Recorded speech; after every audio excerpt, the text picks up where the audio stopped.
Hello again, I am Joe Bob, and welcome back to F1 Manager 24 Creative Team with Brabham Racing. Tonight we are continuing Season 2 here with Brabham. We're heading to Austria.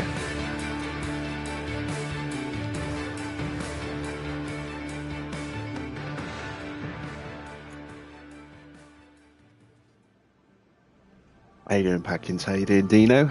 Welcome back. Yeah, another sprint race tonight. And our first race with a new partner for Daniel Ricciardo. Tom Stallard has been brought in and will replace Gaten Yeager as Ricciardo's race engineer. They have a history. Tom was Ricciardo's race engineer when they were together at McLaren. So comes in with a 2-year previous relationship. As you can see, they have a 105-week pairing already, which hopefully will give Ricciardo a little bit of a boost. And you can see, looking at Ricciardo's stats at the moment, as we are about to go to Austria, looking pretty good in the pace. 87, 87, 90, 93, 94, 94 in consistency. Racecraft 86, 89, 91, looking very, very tasty indeed. As for George and Marcus are now back together. We brought Marcus Dudley in, and a race or two ago to replace. Was it Glenn? Who was it? Yeah, Gary. Sorry, Gary Gannon. Replaced Gary Gannon. Brought in Marcus Dudley, who had left Mercedes to go to McLaren. We brought him in. And again, George's previous race engineer for a couple of years. They've had one race together so far, and we can see now George's stats looking very nice as well. 91, 93, 94 in the pace. Consistency is a 98 on accuracy, 95 on control, 91 on smoothness, and then his racecraft, a 100 on adaptability, 88 for overtaking and defending. Now, obviously, these are slightly inflated on baseline stats because of the mentality. We have a happy mentality for George. You can see he's positive. Ricciardo more into the enthusiastic there, which is why his stats are looking very tasty as well. No real boost yet for Tom himself. He's not been with the team more than a day or two, so we need to see what long-term impact he's going to have, but hopefully he will help stabilise Ricciardo's pace at the high end of those boosted stats, and then we can really, hopefully, kick on with the rest of this season, focusing a lot more on research and not have to worry about developing the car too much further. Speaking of car development, let's see. We have a front wing on the way. We've got a lot of research going through right now. We're in the closing stages of our boosted design center. That will go away very soon, and we'll go back down to 4 slots. But until then, getting as much research done as we can, and say that new front wing will be ready to go into production in 17 days. And the wings themselves will only take a couple of days to get built each. So should have them on the car hopefully pretty soon, in 3 weeks time. So and we are building some spare parts, underfloors, side pods and suspensions. Little way to go on some of those. What is my spare part situation going into the Grand Prix? I think, if I remember rightly, we had to roll back on a part or two. They're both on the same chassis. We've only got one front wing available. They're both on the same rear wing, but we don't have any spares. Side pods, they are both on the same side pod. We've rolled back the underfloors, but we've got a new one now. So let's put them both on the same underfloor. And did we roll back on suspensions? Yes, we did. I don't have any spares, but I'm going to trust that they're going to be smart about it this weekend. So we'll put them both on the same suspension as well. And I'll just pray that nothing happens. Let's have a look. Yeah, we're on to that final underfloor. Side pod, we're on to the final. Side pod and suspension just started the next one. So it's not like we're going to get one in the next day or two, which is a little frustrating. How you doing, Farah? How you doing, Safety Clerk? Good to see you guys. Let's see. The car itself still looking pretty poor, as you can see. 21st overall and 22nd overall. So not a good car. But we've been outperforming the car superbly so far this year. And let's see if we can continue that trend as we head to Austria.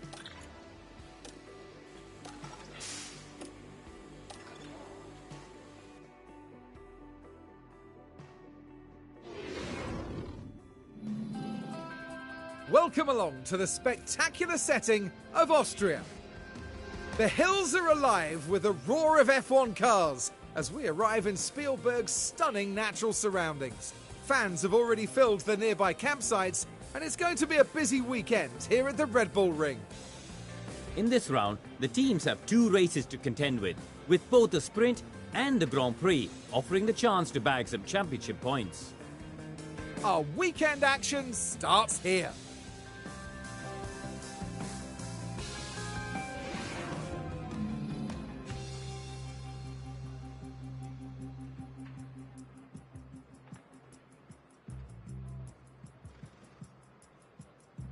How you doing, Mystic? Right, just the one session to get the cars fettled and tuned. So we're going to overfuel on the off chance that we do actually get it right. We're going to go with 50 laps of fuel so that they can run the entire session. I doubt we'll get it right first time. This is a notoriously tricky to fine-tune it first time out. But we will have a go. So I'm going to need to swap out the parts as well. Let's do that before I forget, because I did forget to do that for George last time out. We'll go with that engine. And we'll switch out the ERS. And switch out. Ooh, excuse me. Switch out the gearbox as well. Go. Let's do the same for George.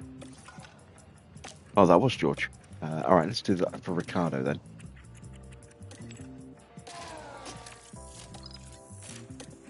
Go on to that engine. It'll be fine for one session. We'll go to that gearbox. ERS even. And that gearbox should hopefully last one session so we can get the last bit of life out of that.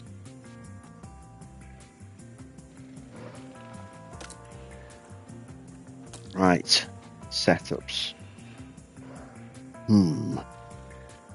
It's normally between a 4 and a 5 on the front wing here, so we'll go with a 5. I'm going to go with a 13.5 on the rear wing. I'm going to push that out to a 1.9, and then memory serves, it's kind of somewhere in this kind of ballpark on the camber. I'm going to go with a 3.2. I'm going to push that all the way up to a 1, and that is Ricciardo's car set. Let's do something a little bit different for Ricciardo. Not for Ricciardo, for George. Let's go with a 4, and we'll go with a 13. We'll try something a little different. I am going to stick to the 1.9. I'm going to go a little bit higher on that one there. And again, we're going to push that up to a 1. And let's see if we can, if not, get it, bang on, get it close enough that we don't have to call them in. Hard tyres are the order of the day. Let's send them out.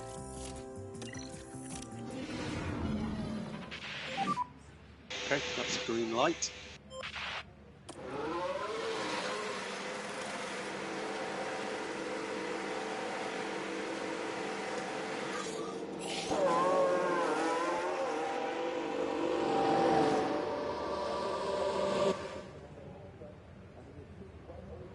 Evening, Adrian.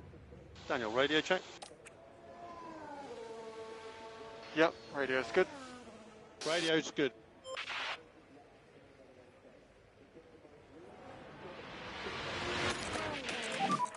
Radio check. Yeah, radio check, loud and clear. Radio's loud and clear. No curbs. Understood.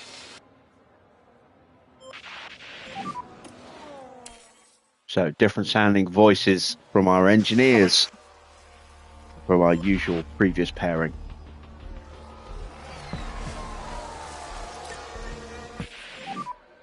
We okay on temperatures? Do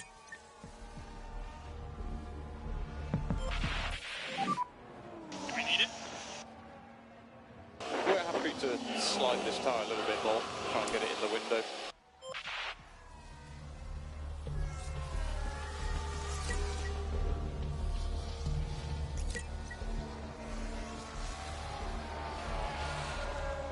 Sorry for your loss there, Mystic. How you doing, Wayne?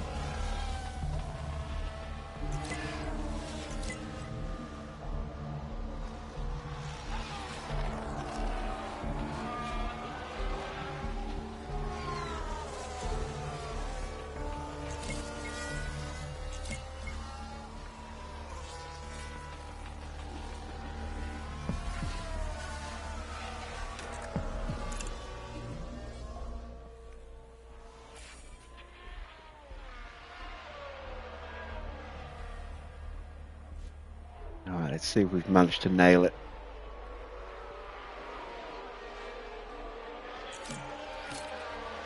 It's close, 92. Very, very good job, guys. Copy that. I might leave him out. Check the tire. 87 for Ricciardo. I should probably call him in. Looking quite low. I'll go another couple of laps before I make my mind up on George.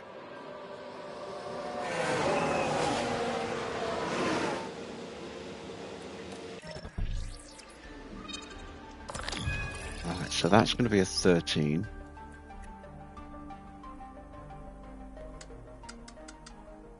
That has to go that way, which means that has to come down there.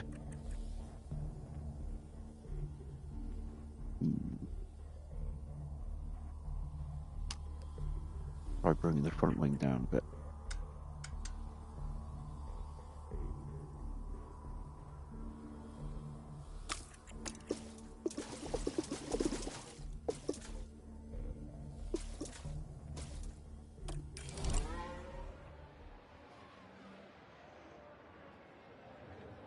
Look how quickly we got that feedback in from Ricciardo. 18 minutes.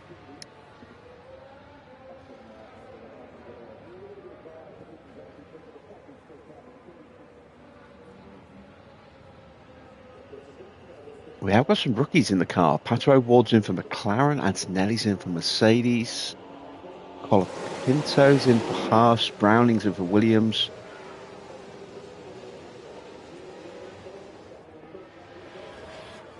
Montoya's in for Sauber, Paul Aaron's in for RB.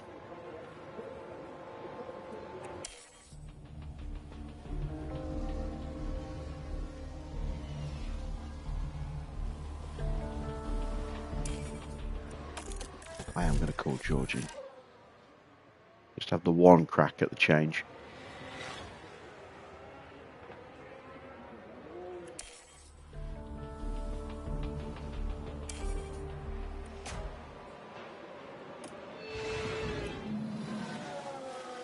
Little something for Farah and Dino.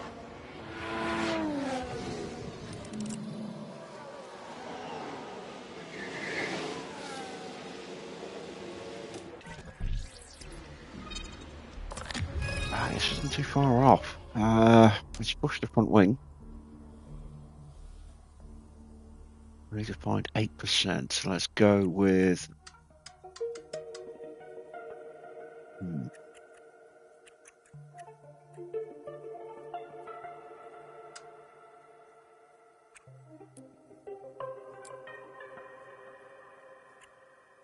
go with that.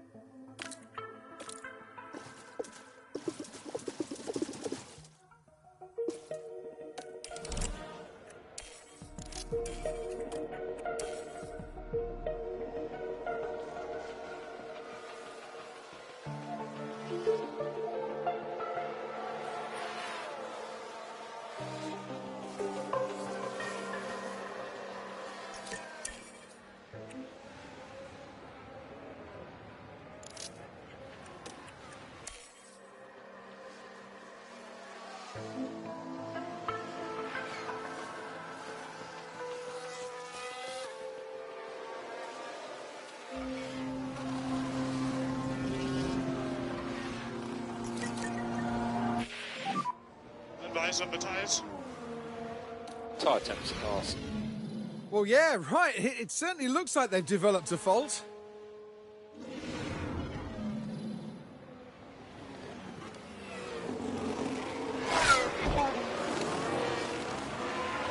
Well, no, we haven't talked about the Grand Prix weekend just yet. Something to talk about during the sprint, I think.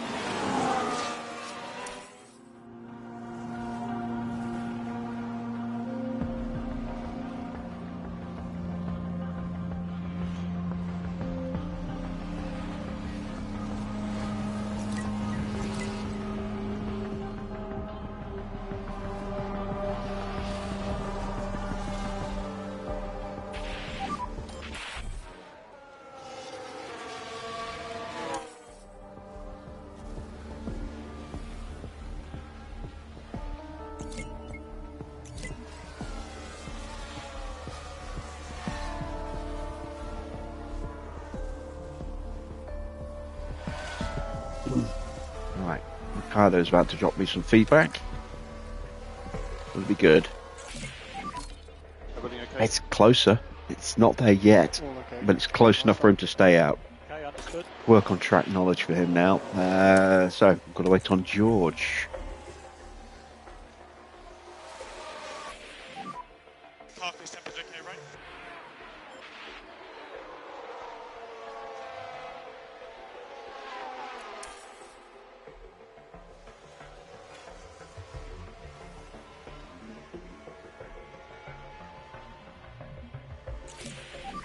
Oh, look at that. Fantastic. We got it bang on.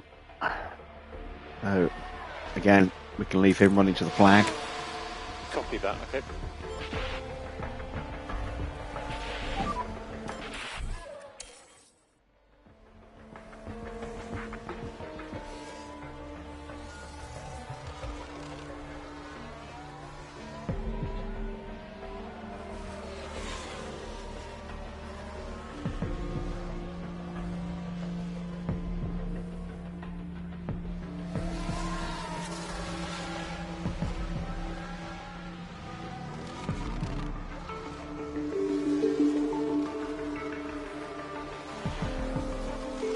Checker flag is about to fall. Tyre temps. So that's the checkered flag. And we're going to get track knowledge of somewhere around 44%. Ooh, 44%. Fantastic. Right. Let's take a look and see if we can just find that last little bit of setup for Ricciardo. Welcome, everyone. Qualifying for the sprint awaits us, and we're raring to get going.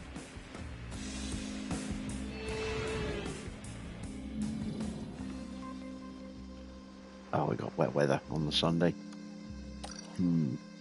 Well, that'll suit George in intermediate conditions.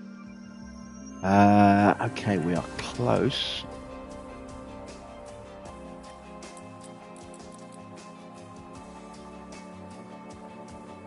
That might be it. That might be all I need to do.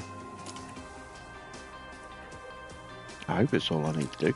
Let's put the good stuff in. That gearbox just about survived. Down at 4% now. I don't think I'll chance that one again. I need to do the engine as well. We're going to go with a new engine. kind of need to for Ricciardo. We'll do the same for George as well.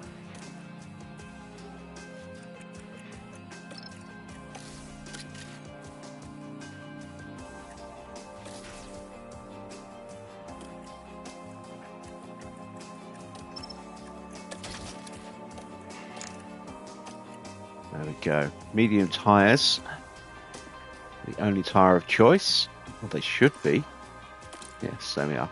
So let's send them out.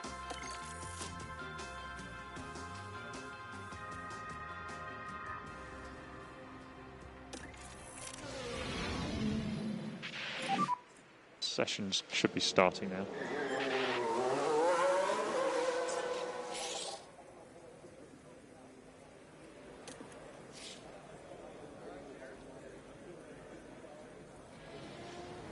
Well, I doubt he's referring to me.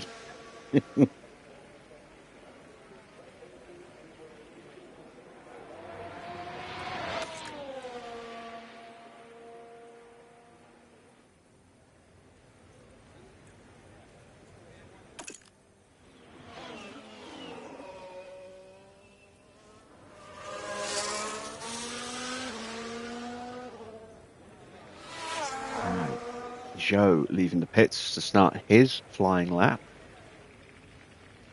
I'm just waiting for the inevitable wave of traffic to exit the pits as we start to swing round. We've got Ocon leaving the pits as well.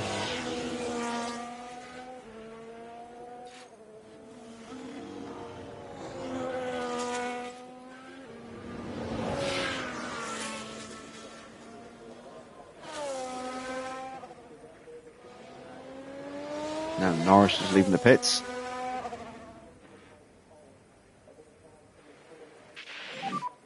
Good gap in front. And Stroll. And here comes the traffic.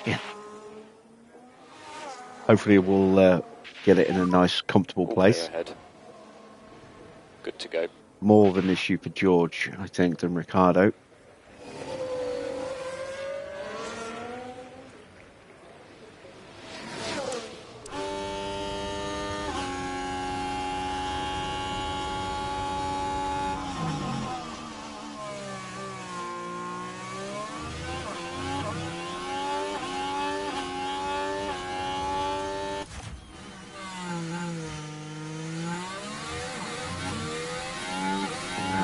Norris might be in the way here at turn 4.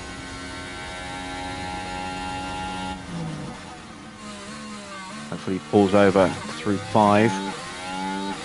Clear into 6. Yes, excellent. There we go. Clear into 6.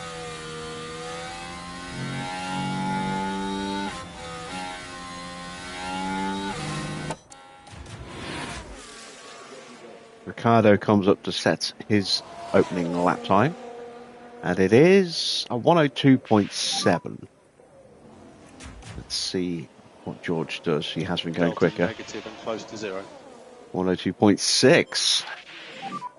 And we will box. Ricciardo was actually quicker in the final sector there. Very close between the two. And now we just got to wait for a comparative time, and there it is from Ocon, and it's 8/10. We're going to send them out for another run immediately, while confidence is still really high.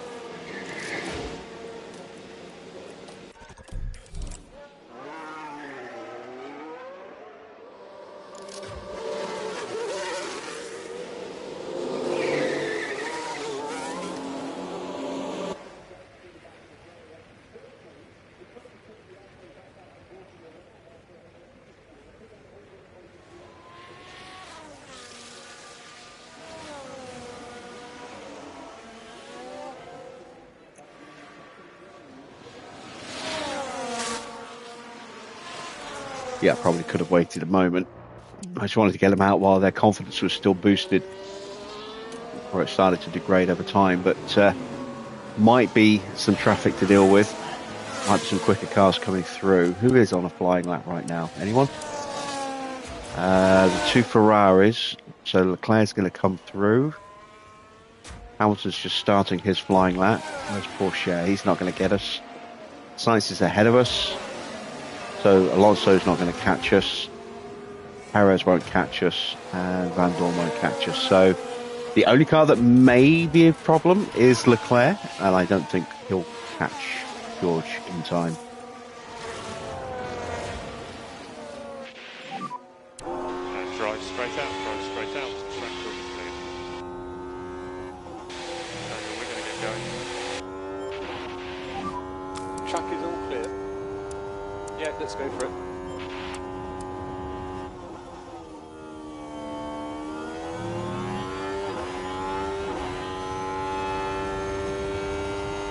He got right up to the back of George. But, Charles, there he is.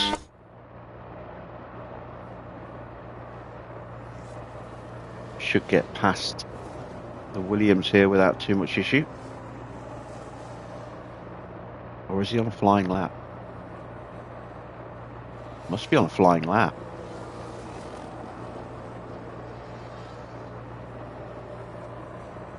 He is.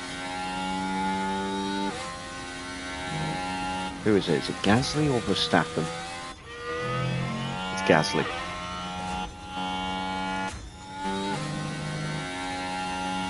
Verstappen crosses the line, goes 13th. Ricciardo is currently 11th, but improving. And goes 10th. Just ahead of Giovinazzi. What can George do? If you could keep your pace George goes up. P9. Yep, understood. And I'm hoping that's enough for us to get through. So currently that's P9.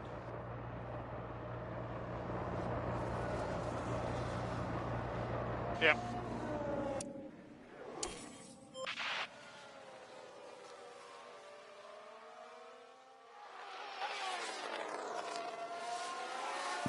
Norris improves.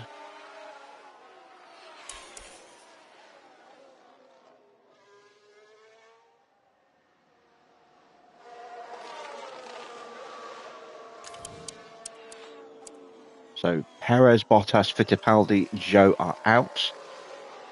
What can Van Dorn and Alonso do?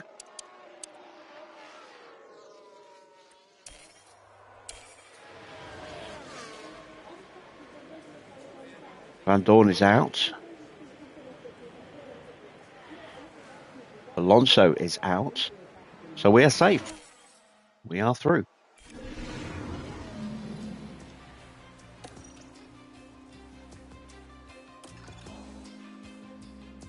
Oh, close. It's just a front wing.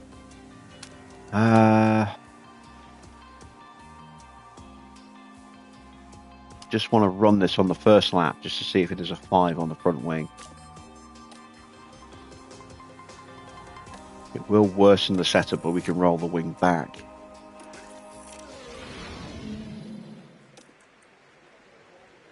Okay, that's green light.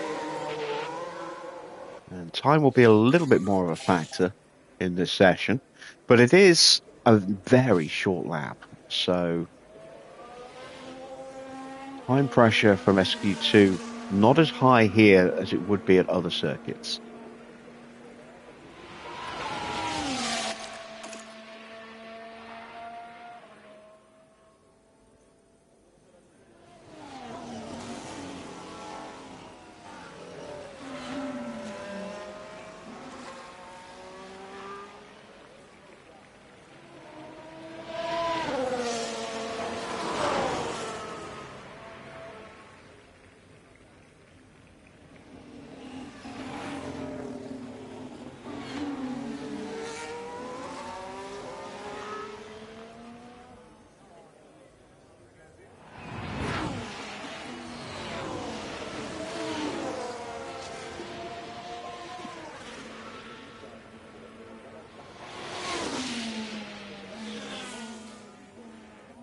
Right, hold pit lane, please.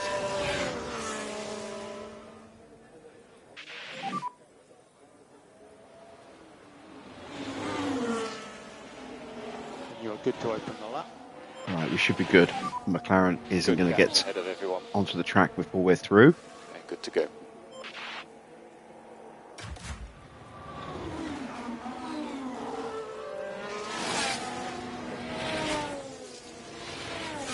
You can just see him joining the track in the background there. As we head up the hill to turn 3. Slight advantage for George. He is in the slipstream this time round, just about.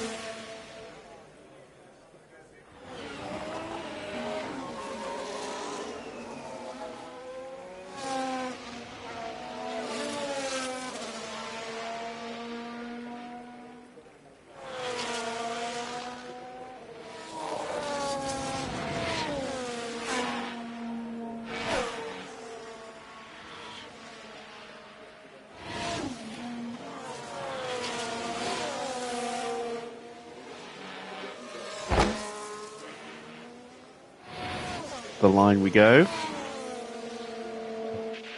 3 tenths difference, about 2.5 tenths.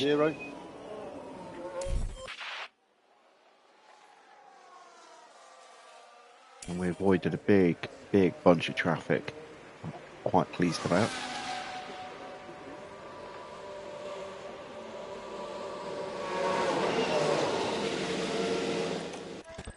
Right, let's take a look. There we go. And it's still 97. So that is very good to know.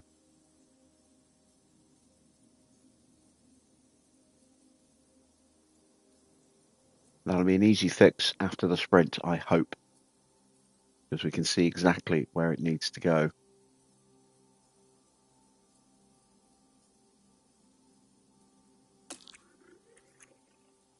Right, same tyres. Both cars. We're going to wait.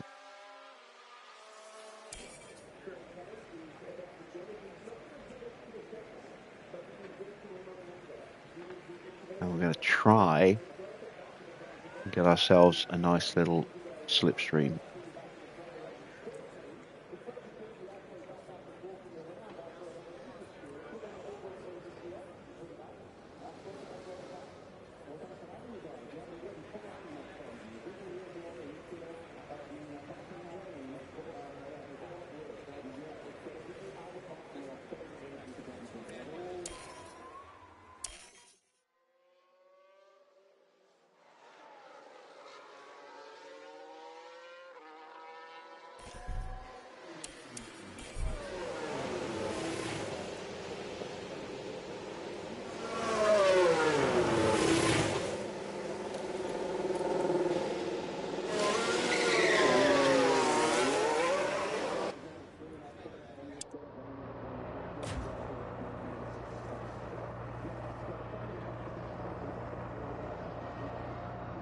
Hopefully I'm going to be close enough to the back of that RB. Which one is I'm chasing? Stroll.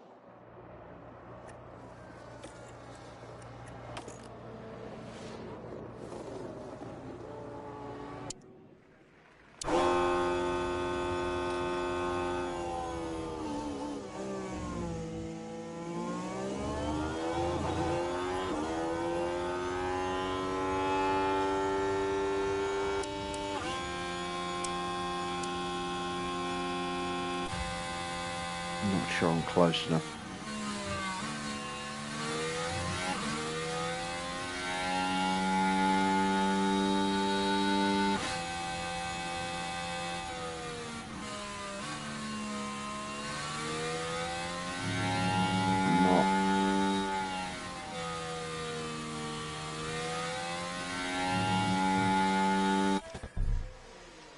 But I'm going to go now.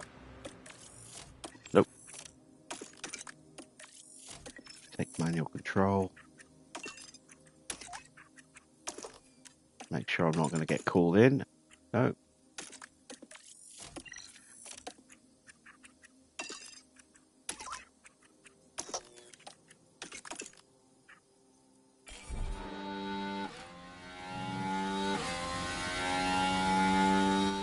There we go. We've closed up a little bit to the back of Stroll there.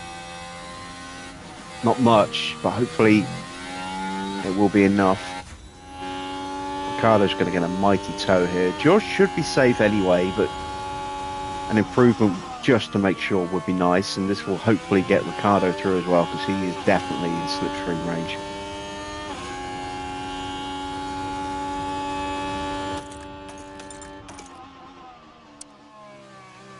We get past the Ferrari. Oh, that's session over.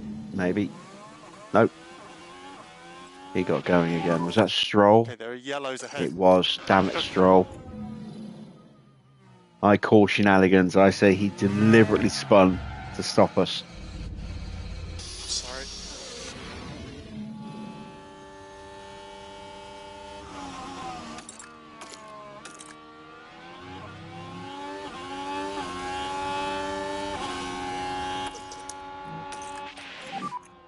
Recharge on. Okay. Now, because we've got manual control, We start bringing the battery back up. Copy. we can effectively go another lap. That's what I'm planning on doing here. And overtake is available. Copy. You're just going to hope we have enough fuel. Confirm. If we run out for what would be our in lap, that doesn't really matter because the checkered flag has already fallen. So the second we cross the line, that's all that matters. We'll have another crack at getting those improvements.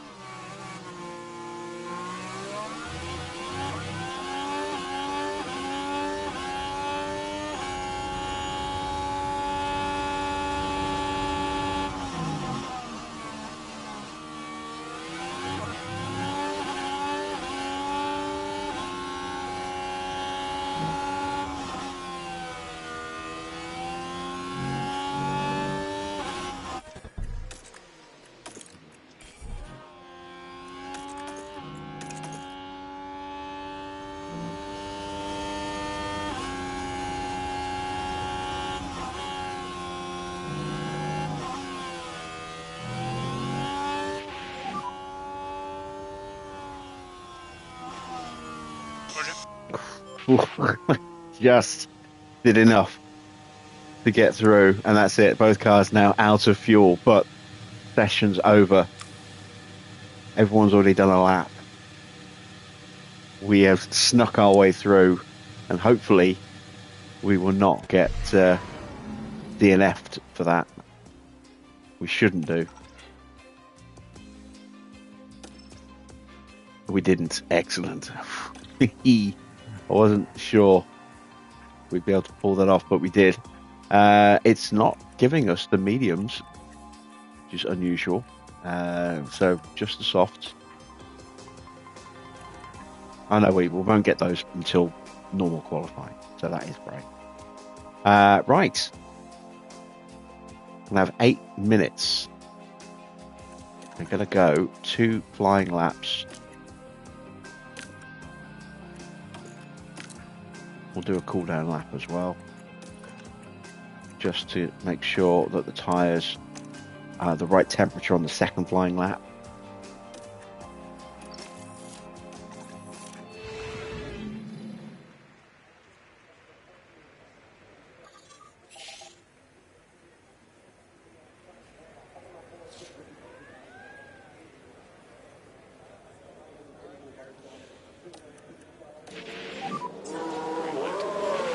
And we'll also see if we can switch the cars over for the second lap.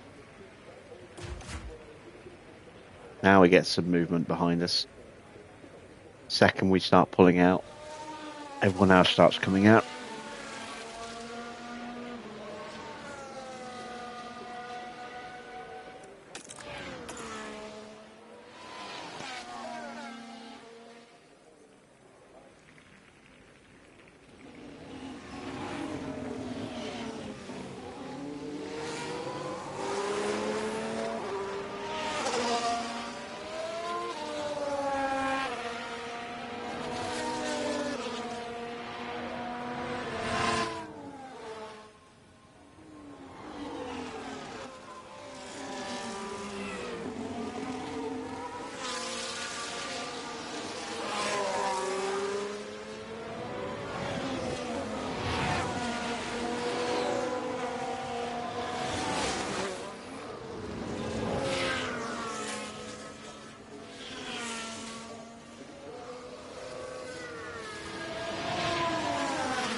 gap in front.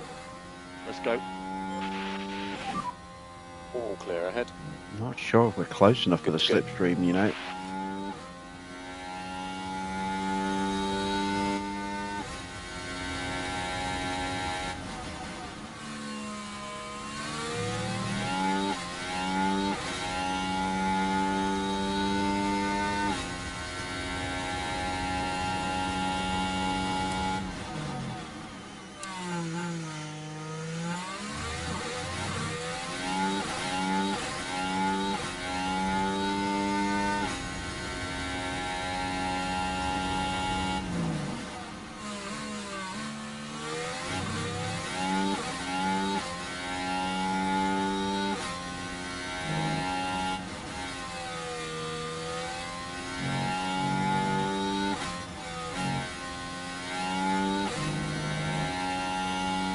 No, we're not.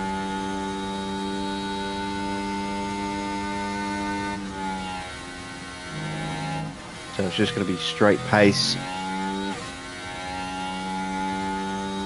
Ricciardo goes top. Now George goes top by 1.5 tenths.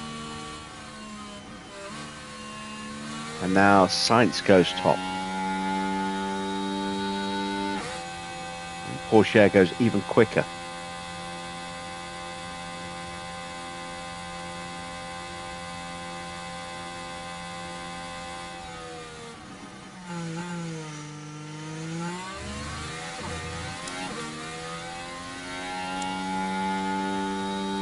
Don't know if anyone else is going to go back out for another run.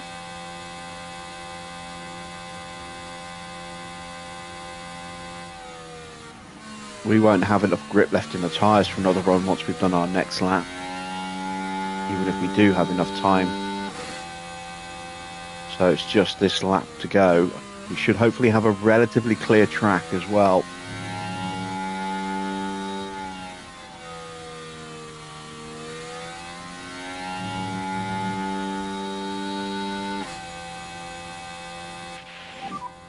Tyre temperatures are in a good window, well done. And drive straight out, track will be clear. I wouldn't be at all surprised if we're occupying the back of the Tyres are top just 10 coming to here, the window. row 5. All clear ahead. Good to go.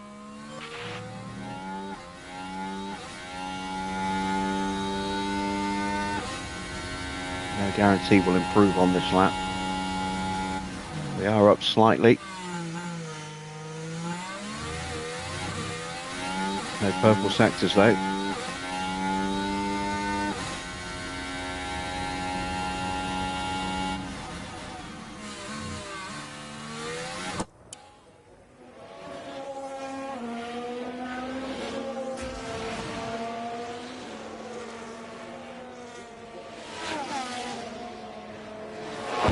Should clear Leclerc. He should be in the pits before we get there. There he goes, he's in the pits.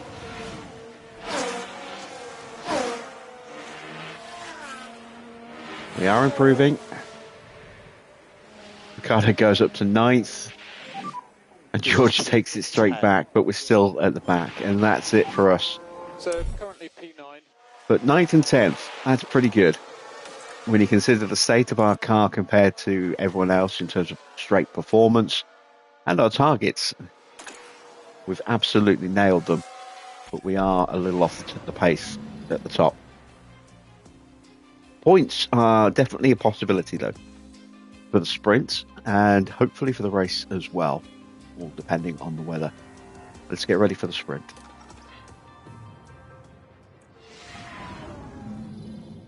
Hello and welcome as our Grand Prix weekend continues, and the sprint will soon be upon us.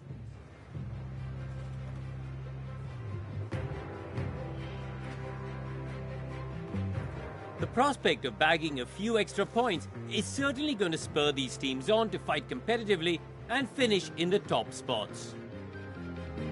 So who will reach the peak and who has a mountain to climb here at the Austrian Sprint?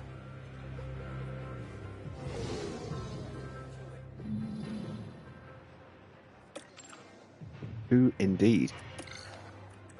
Let's go with a set of softs.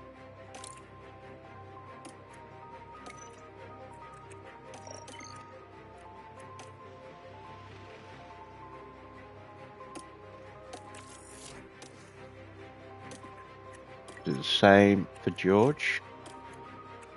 We will make sure we look after the tyres.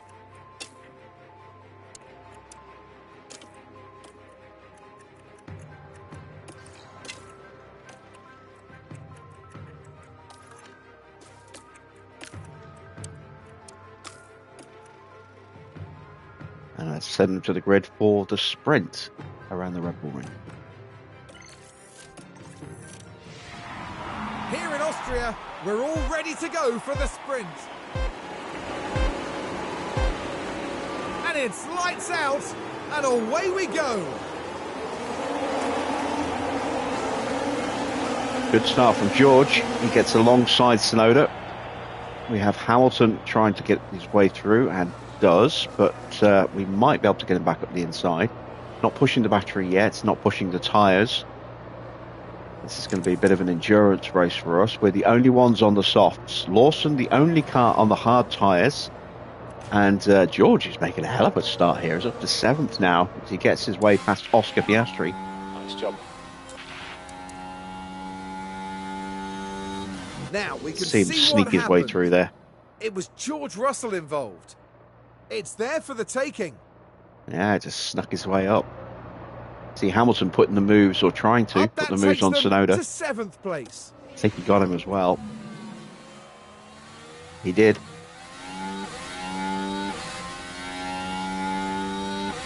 So George in the points at the moment. Second, 2 points available for 7th.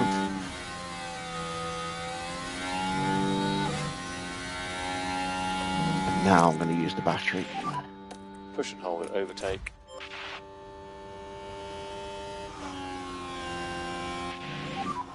DRS enabled. So you are P11. Okay, ahead of you is Tsunoda. Gap 0.7.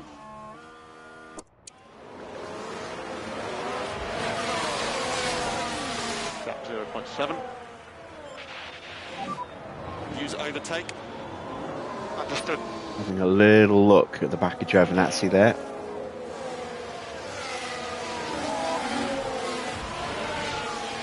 Can we get the run onto Tsunoda here? We can. It's going to be up the inside. And we are back to where we started in 10th, although only briefly. Can we get the power down? Side by side, we have a yellow flag behind us as Perez finds the gravel at turn 4.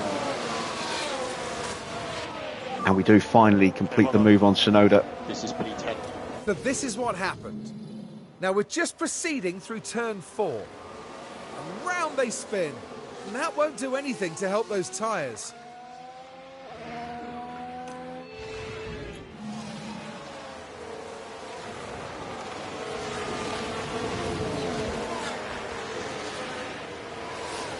Russell got past Giovinazzi. We missed that one. Up into 6th place now. Tsunoda fighting his way back through. We did not have the DRS and we don't have it here either, so that's not surprising. Yep. So let's save a little bit of battery with Ricciardo, because we are going to have to push really hard to close the gap back up again. Plenty to play for. In fact, we actually got the move done. And we got the DRS. Recharge on. But we're not close enough to get it again at the end of the lap. That's hard tyres for Liam Lawson right behind us there. We shut him down. And we got past Sainz. George is making all the moves off camera here. Let's see the replay of this one. Around the outside at 4. That is a brave move. If that was against Verstappen, he would have put us in the gravel.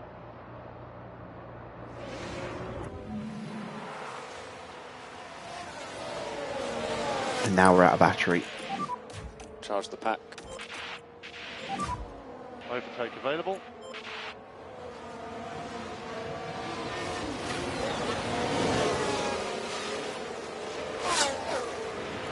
George briefly set the fastest lap. Giovinazzi immediately takes it from us. Doesn't matter, it's not worth anything in the sprints.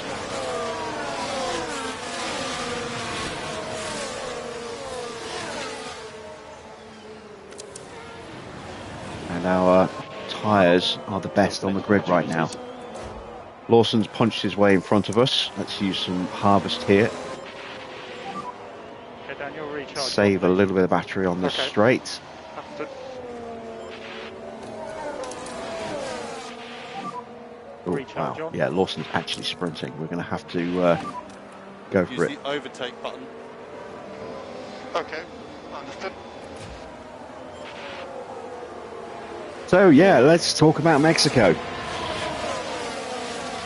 Finally, the stewards have sat up and taken notice of let's just say, inhospitable defence of Max Verstappen. Nice job, really nice job. That's currently P4. I think he was very lucky, personally, that he only got the 2 penalties. They did actually go back after the decision, after the event, and amend it to add 2 penalty points for the move at turn 7 as well. Fully justified. There was no way he was ever going to make that. That was the childish actions of a petulant man-child.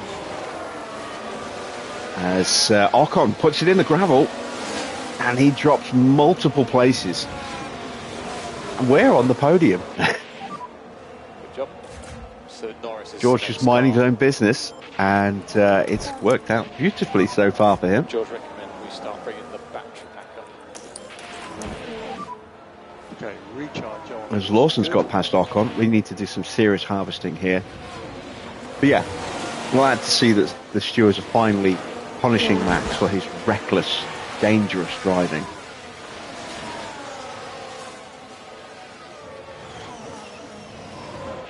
It was a reckless and vindictive move from Max at turn 7 after he couldn't repeat his actions from Austin at turn 4.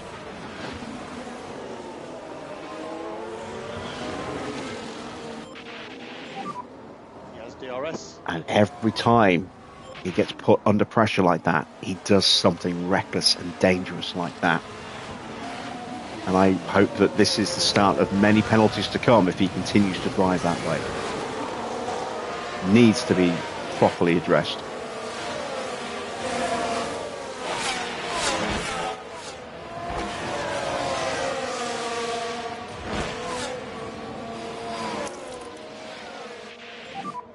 Recharge on.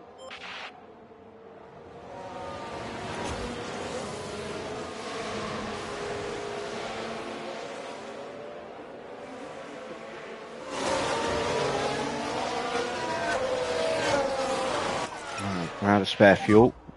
So we need to introduce more lift and coast. Use overtake. Okay.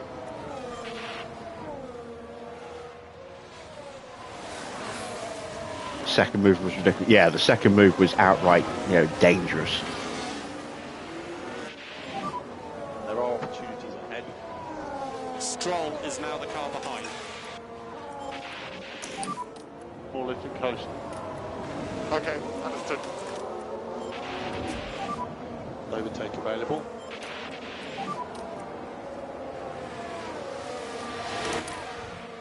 And now Lewis behind. And reminder for recharge. Just losing a couple of places here with George. I'm not overly concerned at this stage. Still a long way to go in the sprint, and we are still protecting the tyres.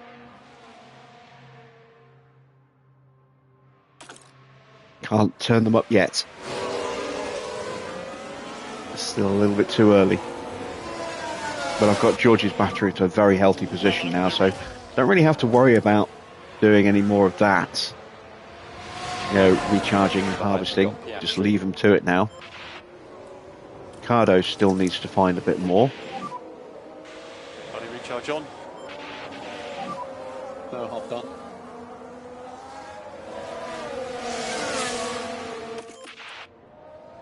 Still in excellent shape, confidence-wise, for Ricciardo, despite him slipping down into 13th. There's still opportunities here. The car behind you now is Verstappen.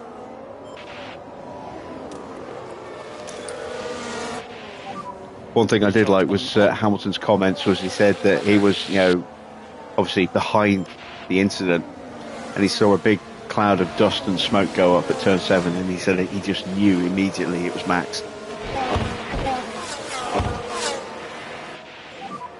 Time management all good so far? Okay, gotcha. It has DRS. Recharge on. Okay, understood.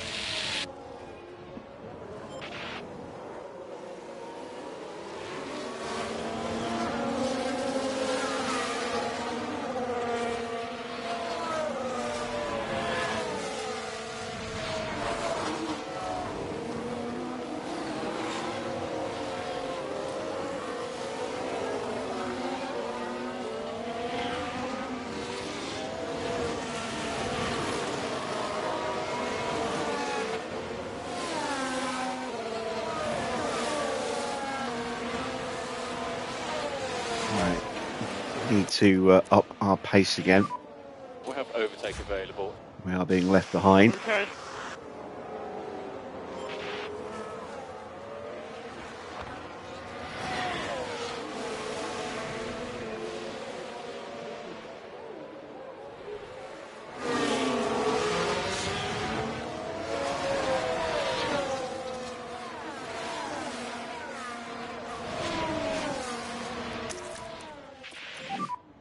Recharge on.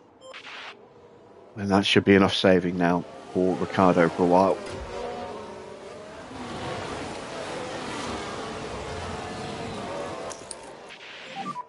Come in.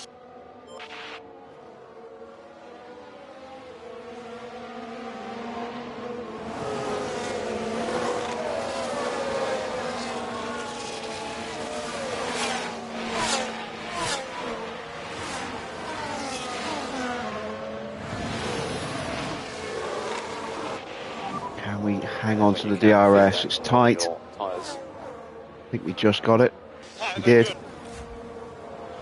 Ricciardo just about onto Stroll. We are still down actually on a little less battery than I thought for Danny Rick.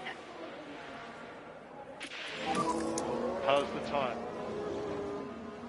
Tyres, hang it on. That's fine. Recharge on. Understood. Reminder for the recharge button. Okay.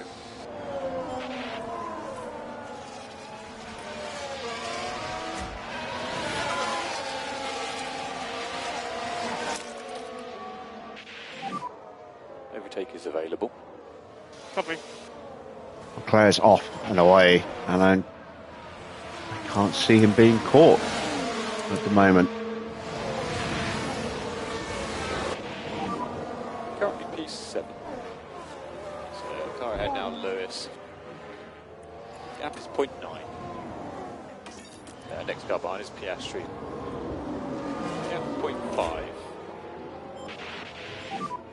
So really look after these tyres. Copy. Key thing is to keep the tyre in good shape. Keep the tyre in good shape. Yeah, understood.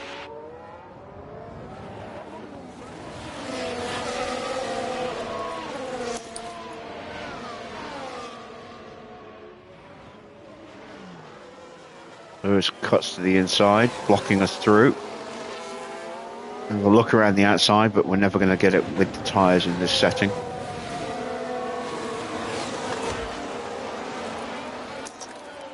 Ricciardo gets past Lawson. We're going to now spend that battery again. Good job. And the next car is Hulkenberg.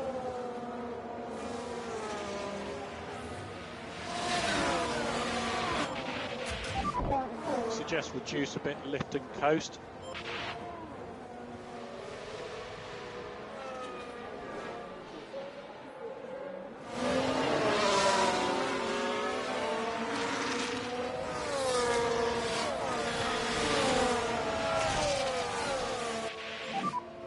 Yeah, he did get DRS.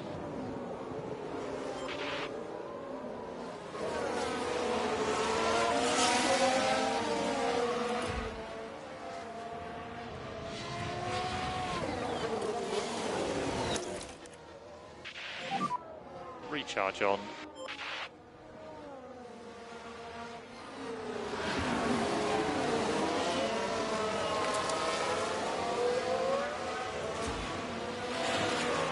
Tyres are looking pretty decent at the moment, but I am a little worried about our pace dropping off through the middle sector.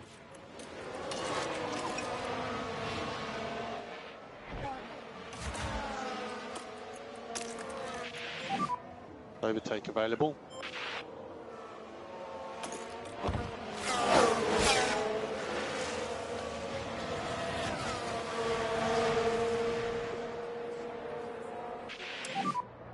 Next car is Stroll.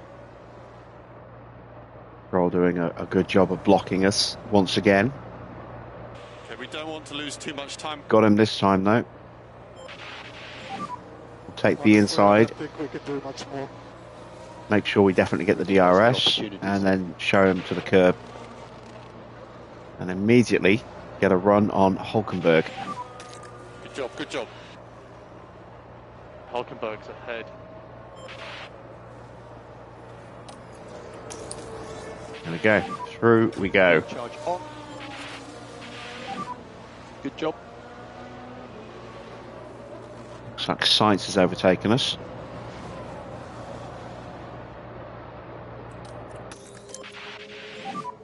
Charge the pack. Understood.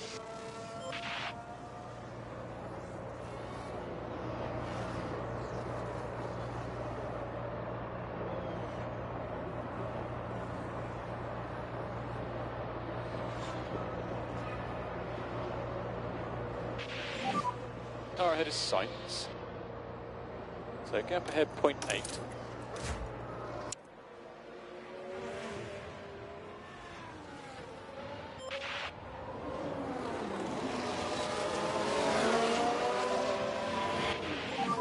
Alonso just about, not Alonso, sorry, Hulkenberg. So Lewis is Trying to muscle his way through. We've got back in front of Sainz.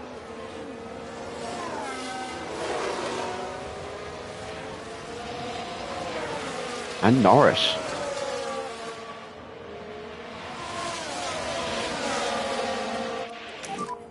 so Norris behind. Gap 0.3. Right, now we can turn the tyres up. Overtake is available. Happy to start reducing that management. Overtake available.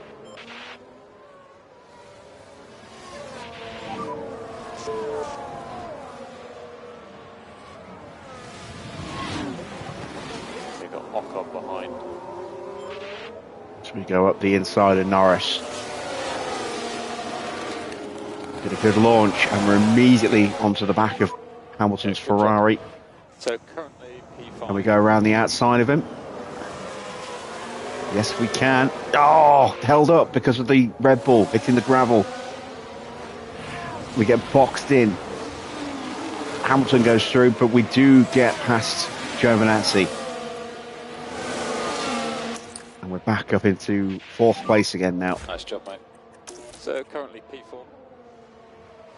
Trying to hunt down Sainz and Piastri, but they're a little bit too far ahead.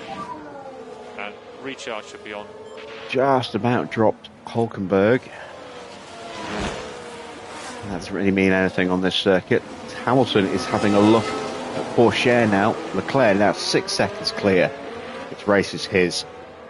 But will it be a Ferrari 1-2?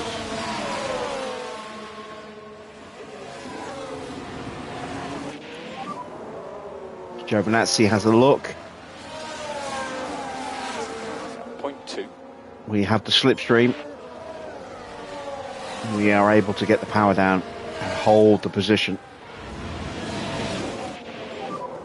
Nice job.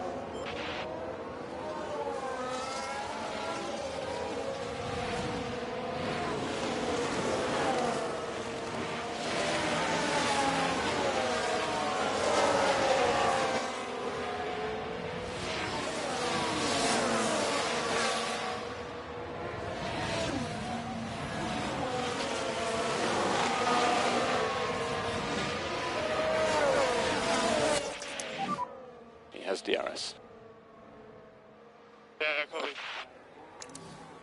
Hamilton took a second out of Leclerc on that lap. Looking at the tyres. Gap 0.6. Leclerc has plenty of reserve in his mediums.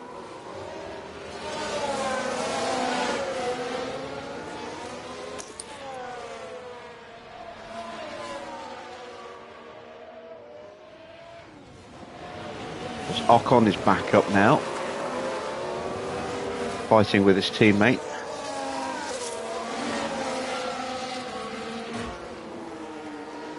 We are not making the gains that we need to on Sainz and Piastri. I'm guessing those two are switching places a lot. Let's keep an eye on them for a second. There's us in the background.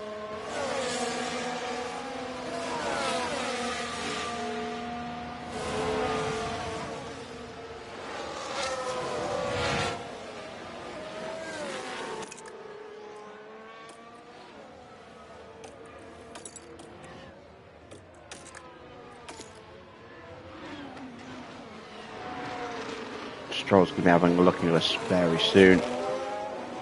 Probably up the hill into 3.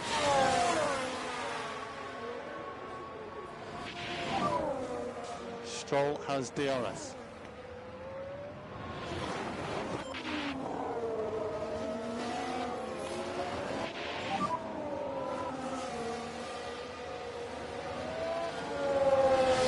Hulkenberg 1.8. Deep breath. And we got past Hamilton. Damn it. We keep missing all of George's best overtakes.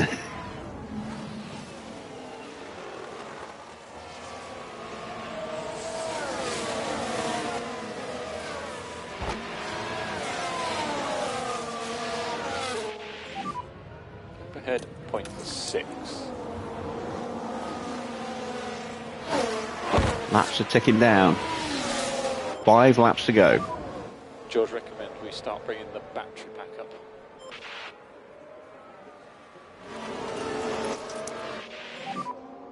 And recharge on. Okay, understood.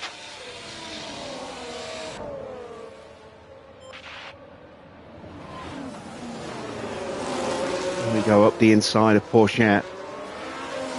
Leclerc, thanks to all the squabbling, now has a 7-second lead.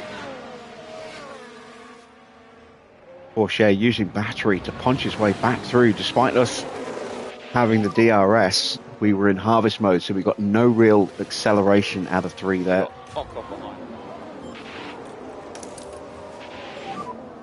Okay, recharge on.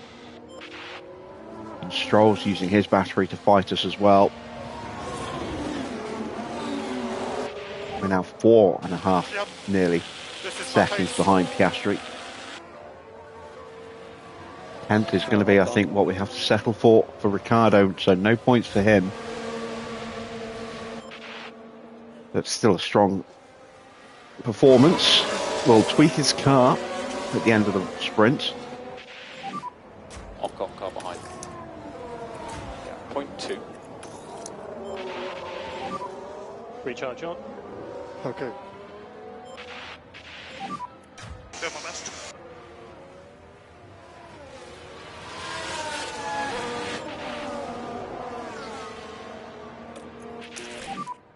Pack is high. Okay, yeah, understood now.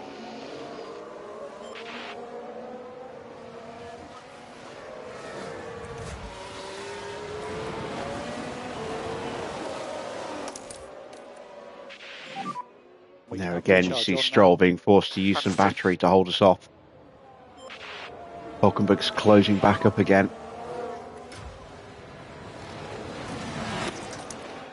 There's still opportunities here.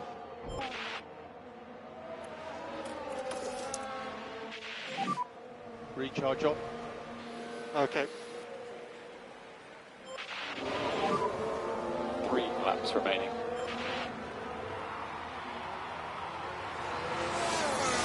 We have to fight for this top 3 position here. Pack is high. Understood.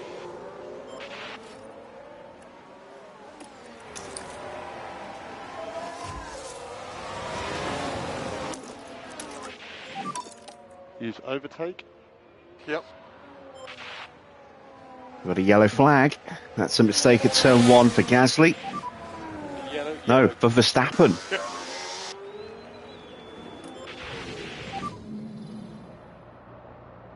Looks like he hit one of the Alpines. Oh, I think he was probably hit by the Alpine there.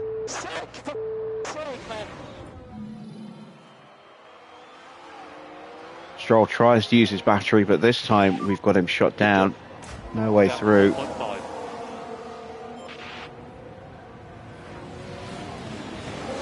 Hamilton goes around the outside of us through 9 and 10. That is very, very brave.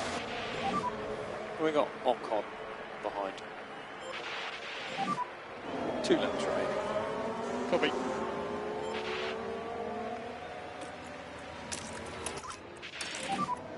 Overtake will be available. I haven't done enough to break Stroll. Top end of straight. Can I get him here? Use the pace now. I need a really good launch. Awesome job, mate. So Leclerc car ahead. Gap 10.3. All right, back in front of Lewis. Nice job. It's P2.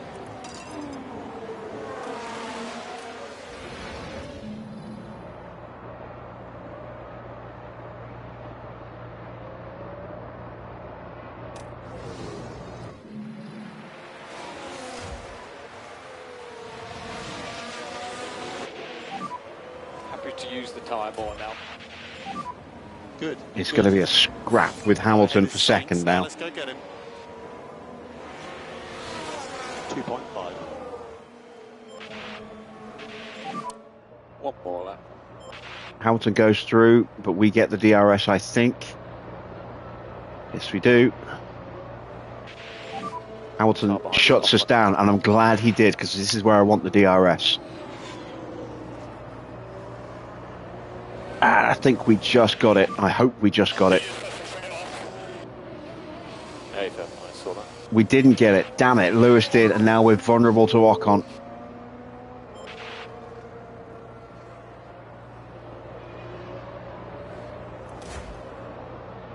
And all of a sudden, we have a chance of maybe getting Sainz here.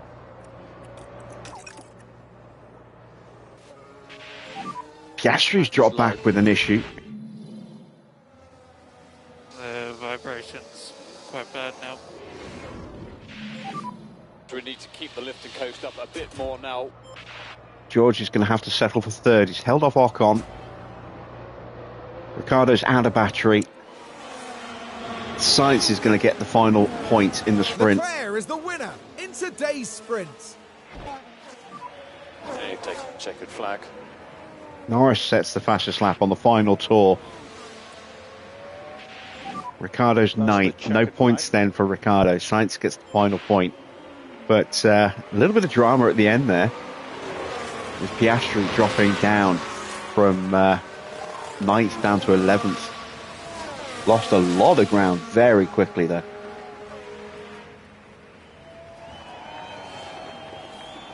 And 6 more points for George Russell. Best of the rest behind the 2 Ferraris today. Can we repeat these heroics in the race? Will the rain be the crucial deciding factor?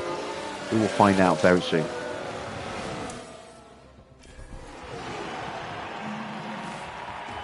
George Russell fought hard to finish in the points in today's sprint. Yeah, this was a really clever bit of strategy, and it's great to see that pay off.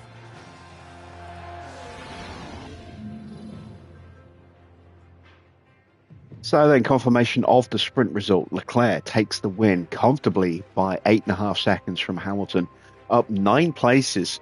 Great recovery drive from Lewis after starting outside the top 10. George gets 3rd place, some excellent points for George, ahead of Ocon. Porsche in 5th, Norris 6th, then it's Giovinazzi 7th, Sainz with the final point in 8th.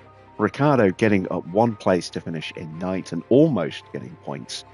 And Stroll up 6 places for 10th. Looking a little bit further down, 11th is Piastri. A late problem on his car really scuppered his pace quite dramatically there. Then it's Hulkenberg 12th, Tsunoda 13th, then it's Valtteri from Lawson, Fittipaldi, Van Dorn, Gasly, Zhou, Perez, Alonso, and Verstappen. 3 drivers you would not expect to see at the back of the grid at the end of a race when they all finished. Will practice pay off for the drivers? Well, we're about to find out in qualifying. The session will be divided into Q1, Q2 and Q3. With the slowest 5 drivers eliminated from each period, their best times will determine the grid for the upcoming race. In terms of George Russell and his form, Karun, how's he going to be feeling, do you imagine? Neither of the team's drivers have brought home many points so far, so they'll be looking to change that as soon as possible to prove their worth on track. So don't go anywhere, folks. It's nearly time for qualifying.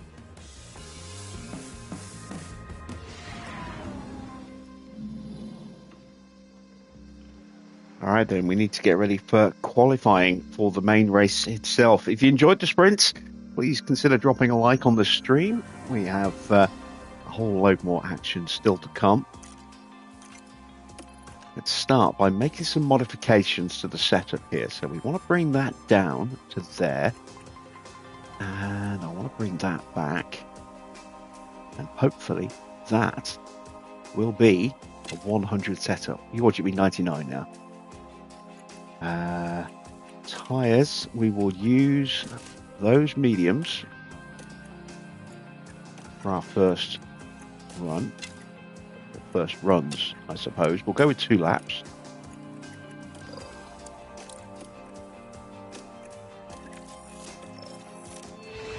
Let's send them out. Okay, that's a green light.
Alright, we'll whiz through the beginnings of Q1.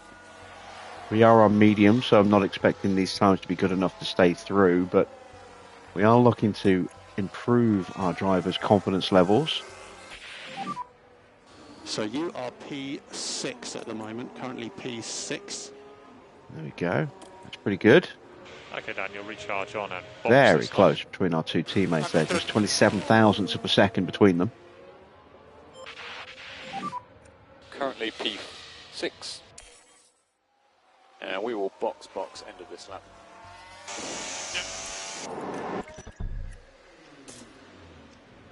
And we'll fit a set of scrubbed softs and see what we can do here. I also actually need to strip a little bit of fuel out. We're running Stop any marks and switch off. too much fuel.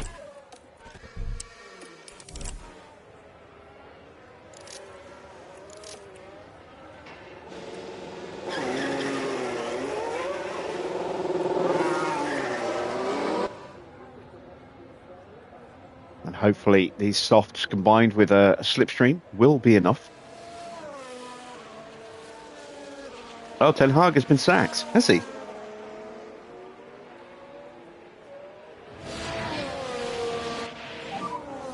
Wake up those rear brakes. Copy. Oh, yeah.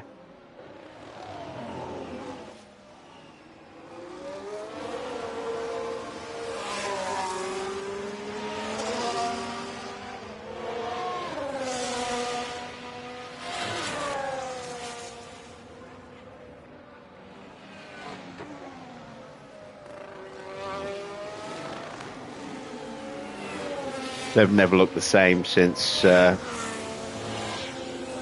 last couple of seasons of Ferguson. Even as Ferguson's last season, he was pretty lucky.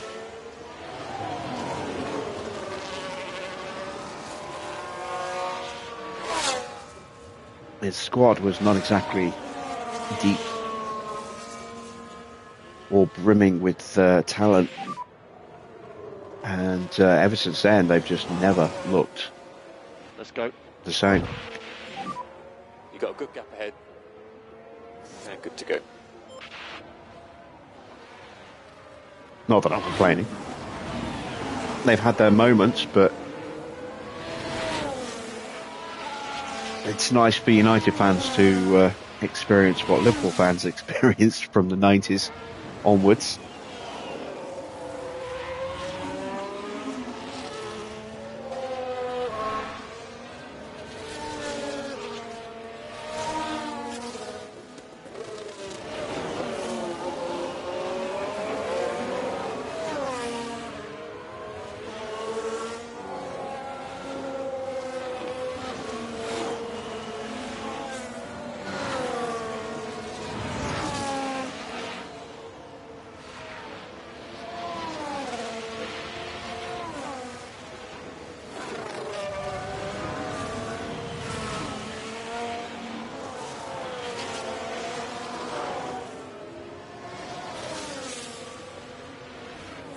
Alright, big improvement for Ricciardo up to 6, and George pops immediately in front of him. Look after the fuel on the inlet. Yep.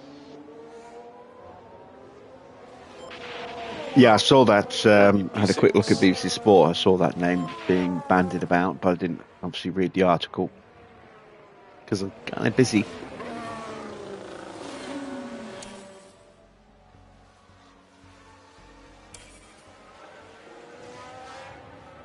I wonder if we're going to be safe.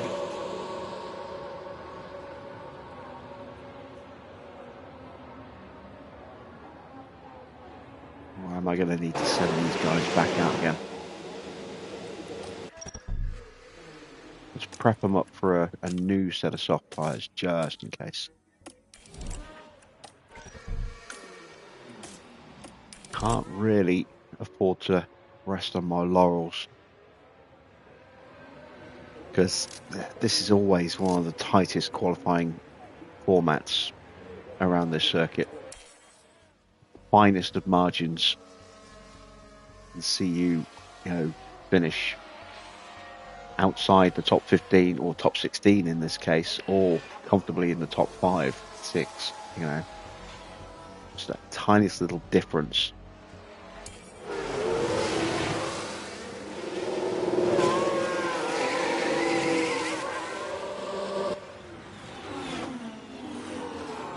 We've left it a little late, but we are having one last throw of the dice.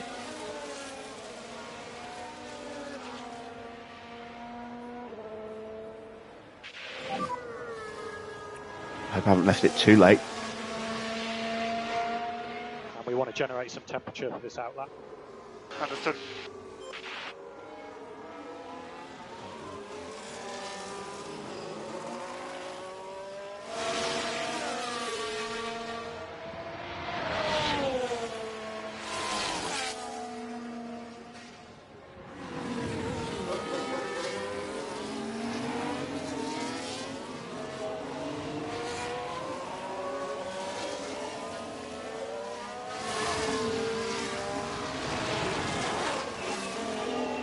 Do I think I can get points? Yes, I do. If we qualify well enough. If we... Oh, shit. This might stop me from getting a lap done.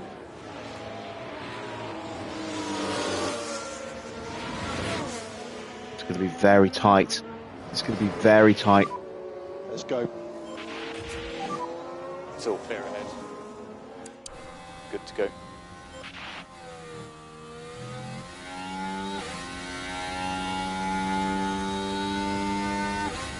George just makes it across the line.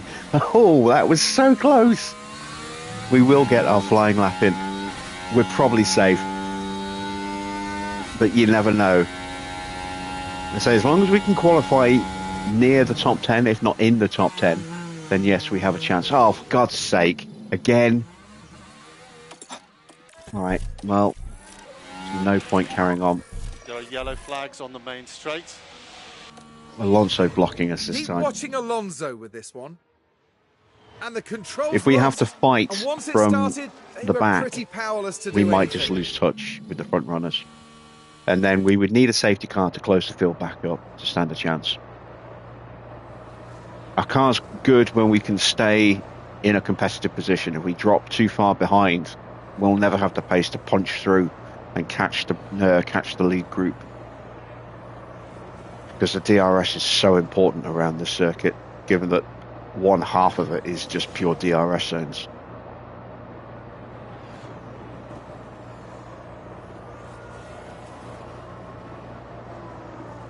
So, Sainz does not improve. Sainz is out. I think he's one of the cars that was held up in that little gaggle with us. Alonso has obviously bailed from his spin. We do just sneak through. Bit scrappy, bit scruffy, but we're through, and that's all that matters.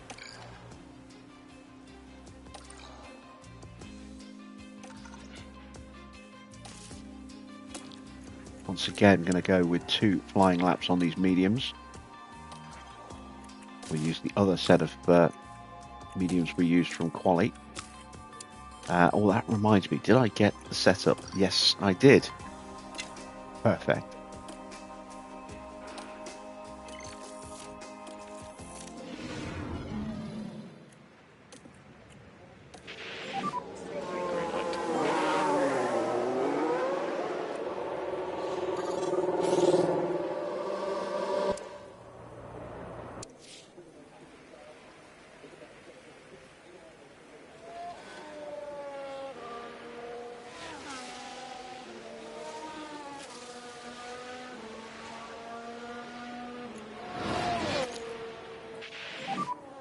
Focus on the brakes a bit.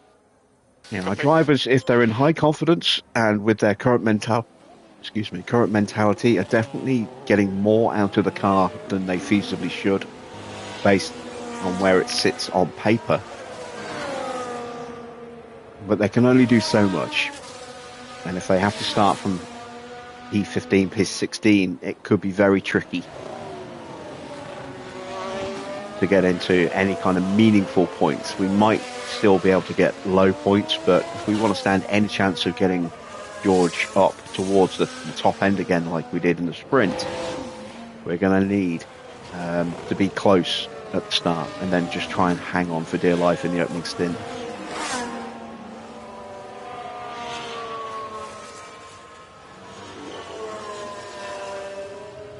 The AI will be more aggressive at the start of the race because they will have multiple sets of tyres that they can throw on, whereas in the sprints they don't. I mean, they could, but they generally don't, because that's just an immediate 20-second penalty, effectively.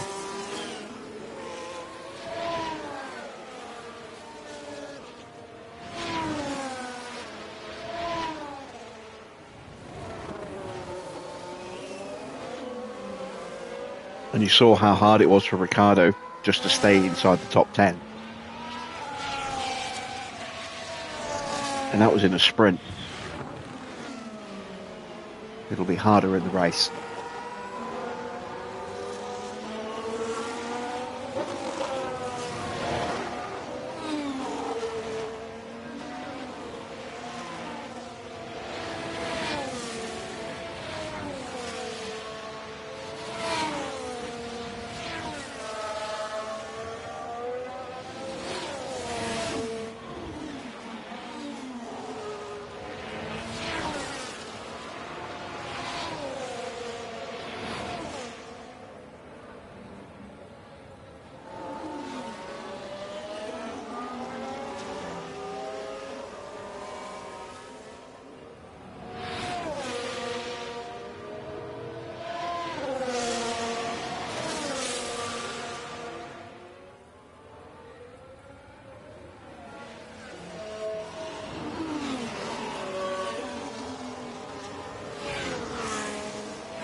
Yeah, happy on temperatures, Daniel. Obviously, there's bunching ahead. Let's go. We're good on tyre temps here. Second We've flying got run. 8 seconds of clear air ahead. Good to go.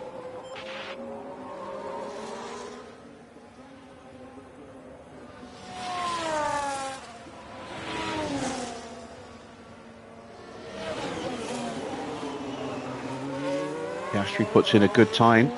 That'll get him through into the top 10.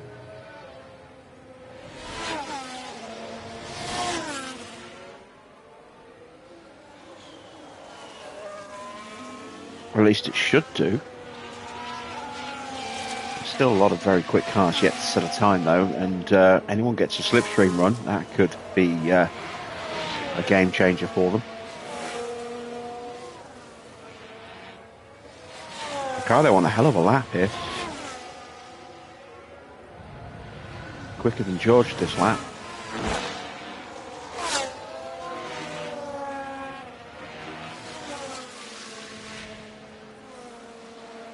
Goes up to 6th. George improves his time by about a 10th. Very little between them. Okay. It will not be enough. Okay, turn your pit lane. Okay, so remember pit lane speed limiter. And stop in front of our garage.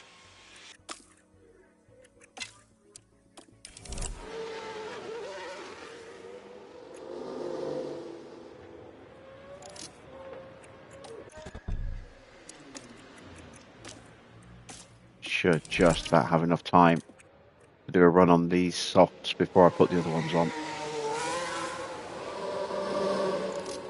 But it will be very tight.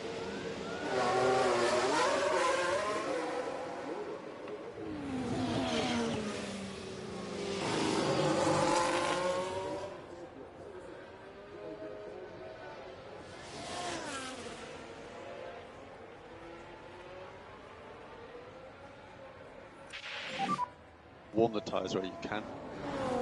Yep, understood.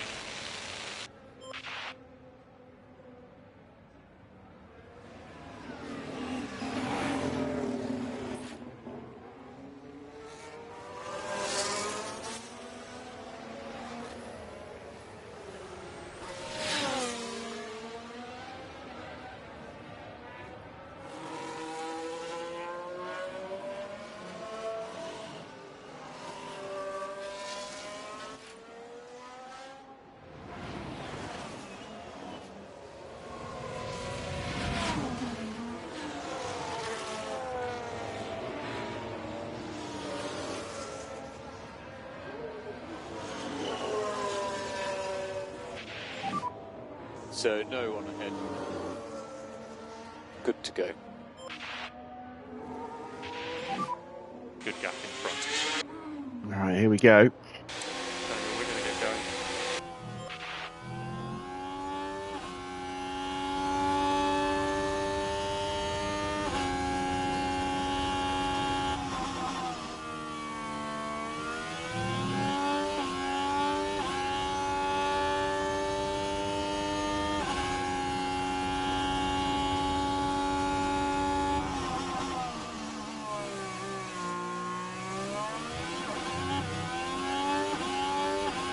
No improvement in the first. I was kind of hoping we would get some extra little bit of time out of them. All that extra confidence they earned from their laps has bled away. They will get a little bit of a boost for completing the run, and then we'll be straight back to the pits for a better set of soft tyres. We've got a slight improvement for Ricciardo in the middle. And we'll get a little toe up to the line. So currently P10. George We will box. finds a tiny fraction of the time, I think. Did Ricciardo improve? I don't know. So we are now P9. Let's have a look. George did not improve. It's 21 thousandths slower. Ricciardo did find 54 thousandths of a second.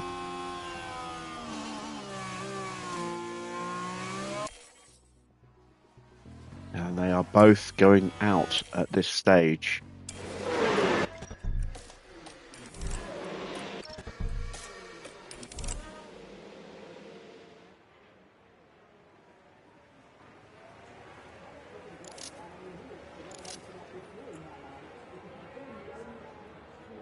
Getting a clean run here is going to be so important.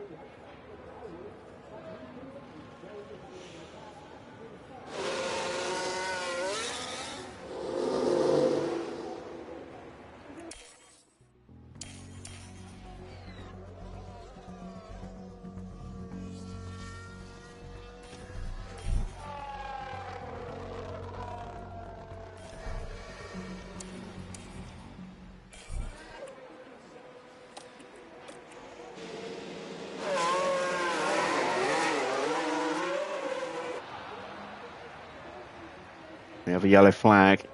Is that Van Dorn? And here we've got a yellow flag. Things were all right here. And round they go. Not a mistake they'll want to make again.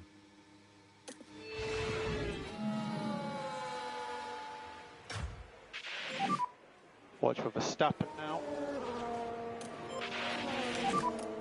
We should do some work on the brakes. Alright, copy that.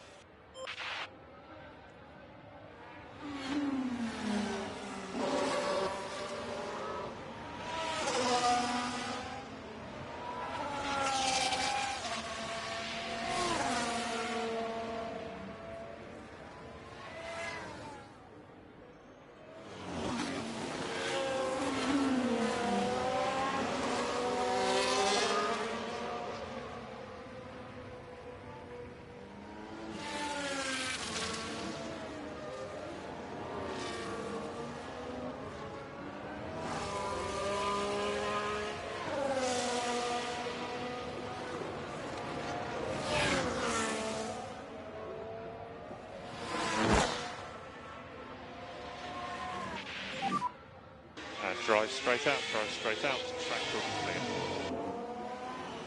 And you're good to open the lap. Surface temps are good. No audio. Track is all clear. It's annoying. Good to go. All right, Hamilton goes quickest. He got badly held up on his previous run. Can we do enough here? Williams gets out of the way. No hold up there. That is important. Evening, Ricciardo.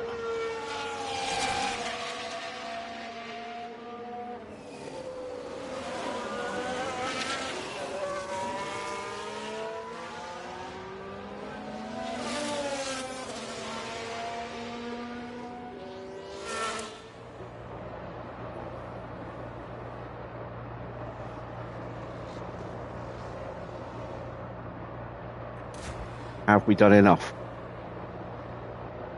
It's so tight. We only need to find an extra couple of tenths. 2.5 tenths will be enough.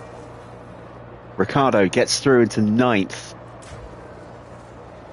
George just misses out. So 11th place then for George. But Ricciardo will make it into the top 10 shootout. Or will he? And Perez and Gasly are still yet to cross the line. Here comes Gasly. Doesn't do enough. Perez gets through. Ricciardo is still through though. He's safe. But that does knock George down into 12th.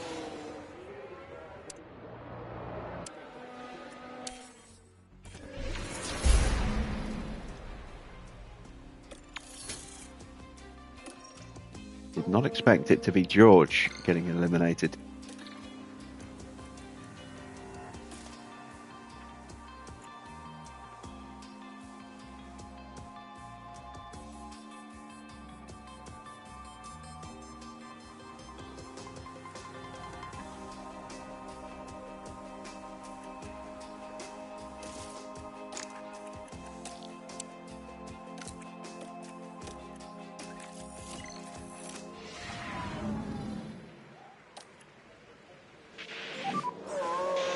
Green light. Go straight out and do 2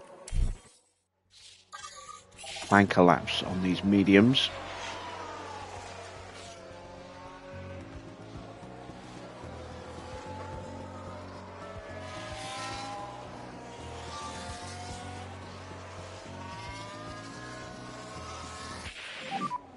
Delta negative at the safety car line. Oh, that's a silly question, Ricciardo. That's like asking if water's wet. That flame, of hatred burns eternal.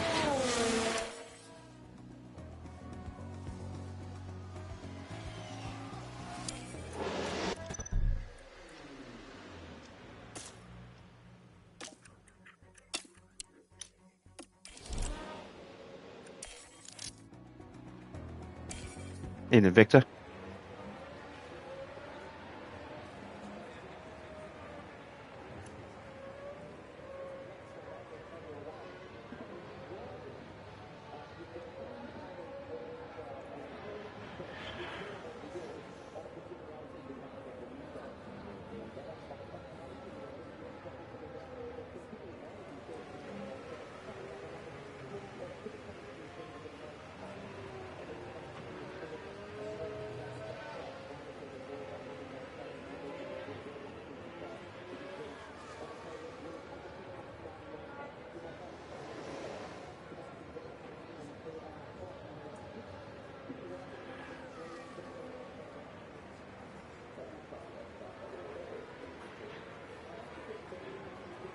Waiting for someone, probably Leclerc, to come out early so I can jump on him.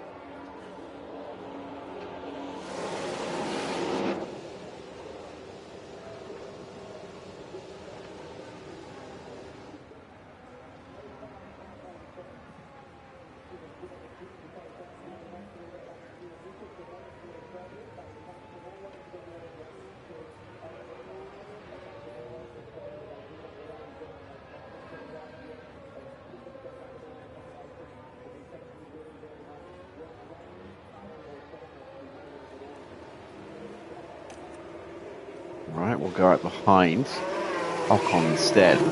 Might have a hard time keeping up with him, but we'll give it a go. Ah, Perez pops out behind us.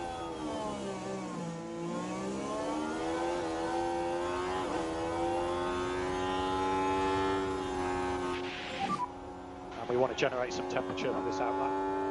Understood. Poor Cher just casually rolls past us there.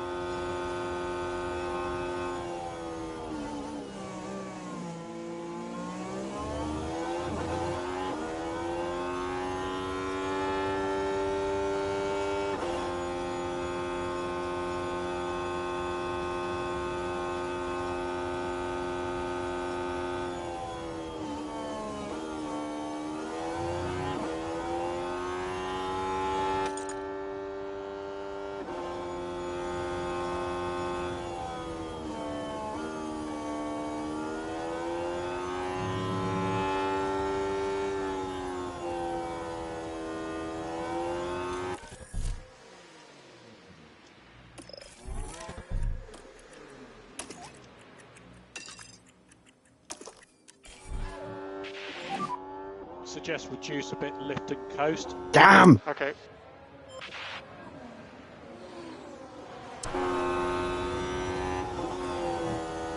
Oh, it's just that fraction too early.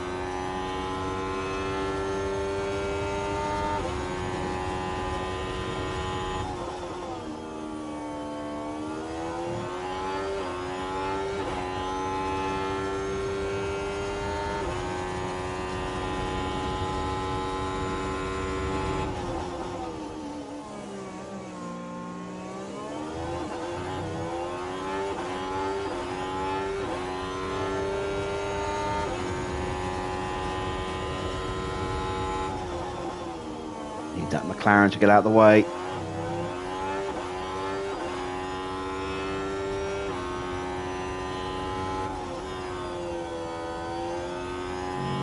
Just been a clean and tidy lap so far.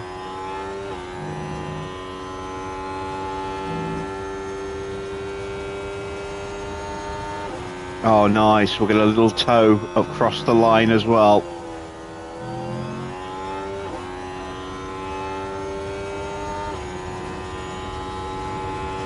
Ah, it wasn't enough.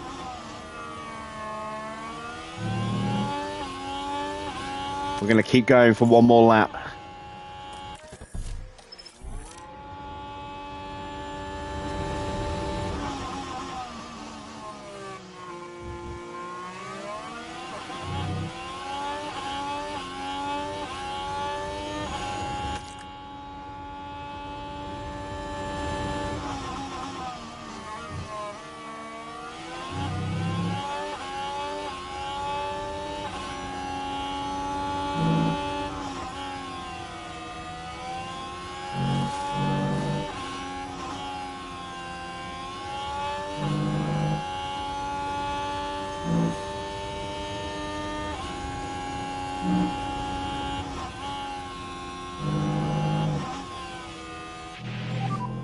Pack is low. Understood. We found a little bit more time. It wasn't enough, and we're out of fuel. Leclerc goes top. Ferrari have locked out the front row. We will start 10th and 12th. Are there any penalties to be applied? No. So, let's see what we can do. Here among the mountains in Austria, the teams are preparing for the 71 laps of today's race. 4 years on from the circuit being renamed to the Red Bull Ring, Max Verstappen became the first driver to bring an eponymous car to victory here in 2018. The Red Bull Ring is one hungry beast of a power track. Drivers face a steep climb up to turn 3 and a fast ride downhill through wide corners and straights thereafter. There's plenty of opportunity to overtake here, especially with the help of 3 DRS zones. It's race day, and final preparations are underway.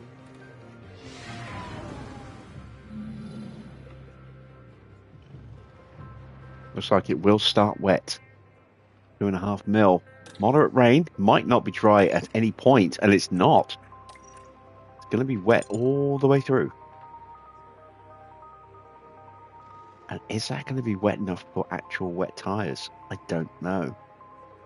Probably not.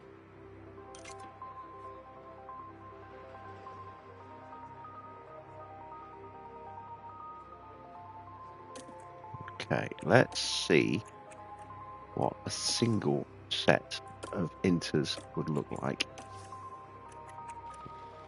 Yeah, that's what I thought. Alright, so we'll get rid of that. We can get rid of all of these. It's not going to be dry.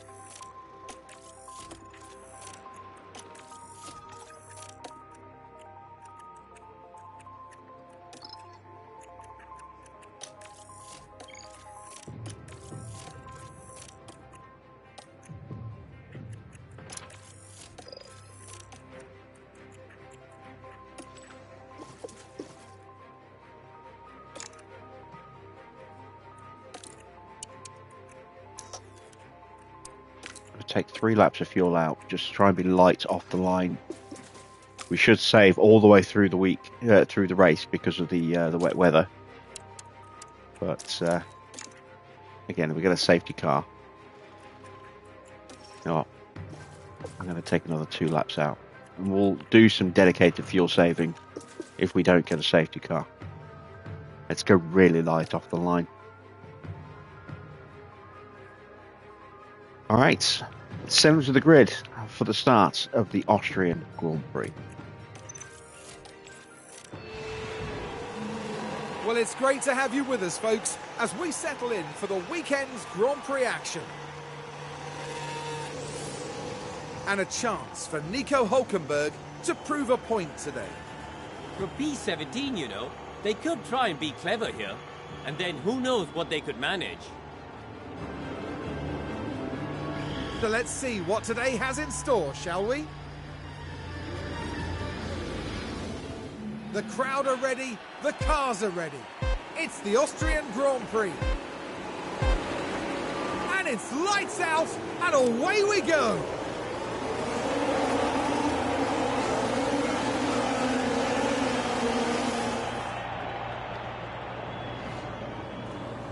Okay, Ricciardo holds place.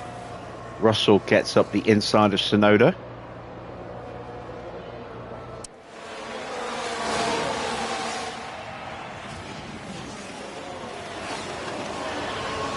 Who immediately tries to throw it back up the inside. And I think he'll do enough. Or will he? No, George gets the power down. And now I'm going to immediately Okay, Daniel. Recharge tone on. everything down Roger. a little bit. We want good pace. Yeah, we still need Ricciardo more. has a look at Giovinazzi. Okay.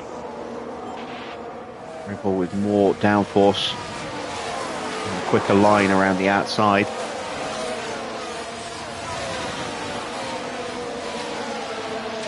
Will be pushing his tyres harder as well. Feedback on track condition.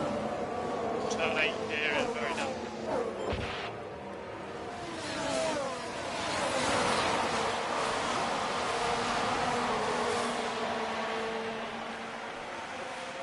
And they're threatening to leave us behind already.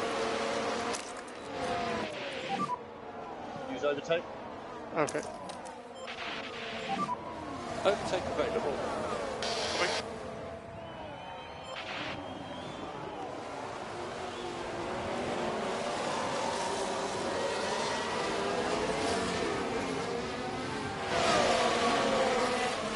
Sonoda once again trying to stick his nose up the inside of us there. Shot that down. George goes up the inside of That Ricciardo. is currently P11.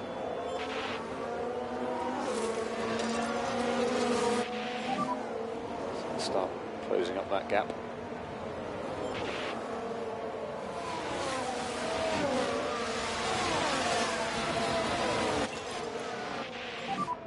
Okay to close the gap.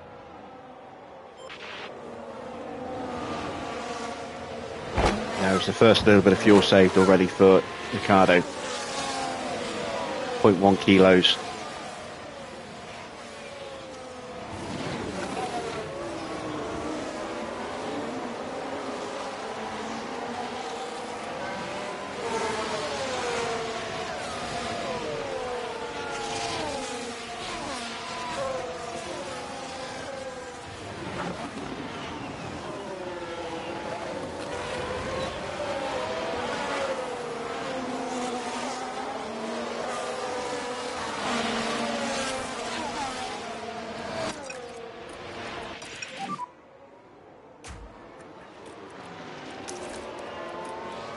Understood. Charge the pack. Can I hang on and let the tyres cool down? Doesn't look like I can. It's frustrating. Okay, so let's just get head down now.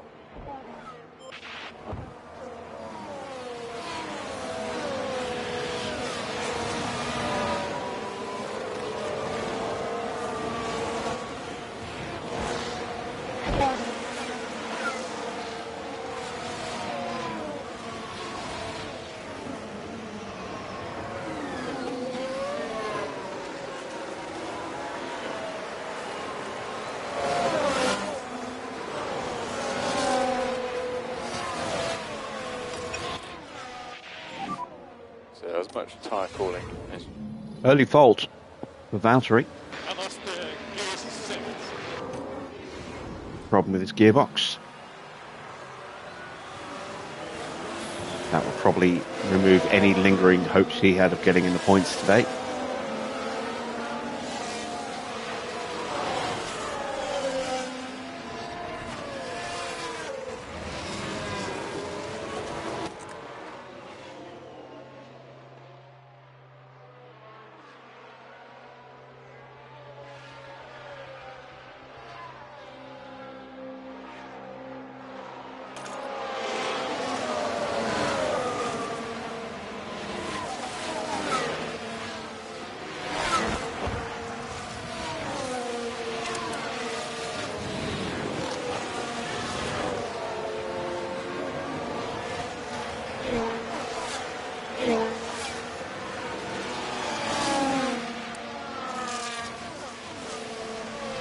are going to come under increasing pressure from Sonoda.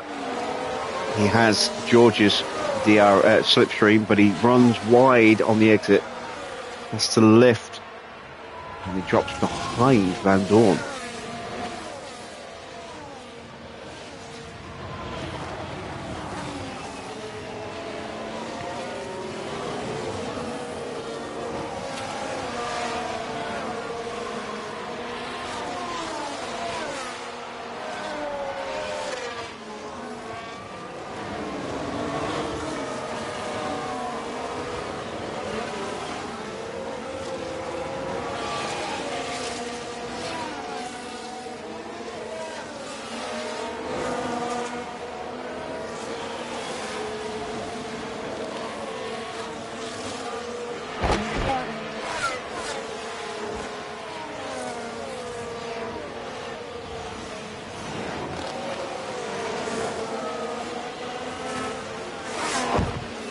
Starting to close back up again now that everyone's stopped exhaustively pushing their cars.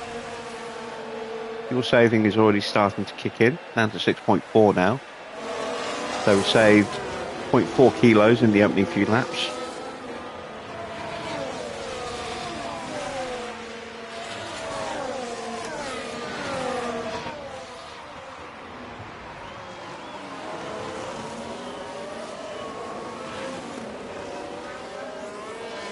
And it looks like Perez is the hold-up here. We've got that breakaway. Porsche just dropping off the back of Norris at the moment. It's kind of hanging on, but Perez has dropped back 3.5 seconds. It's holding up Piastri, Stroll and Giovinazzi. We're sitting just behind them. Going to go into low and low. The priority is to stay out of trouble. Try and minimise the amount of time we spend defending, to minimise the amount of time we spend losing time. Does mean we will be vulnerable to attacks from behind.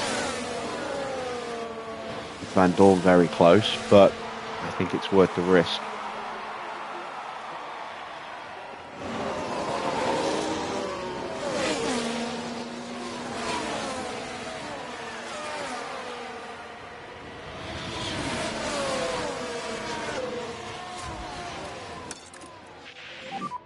Need to push.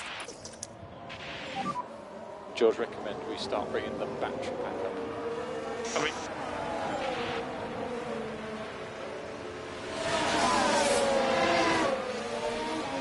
That's one way to stop them from getting past us. Just block the track.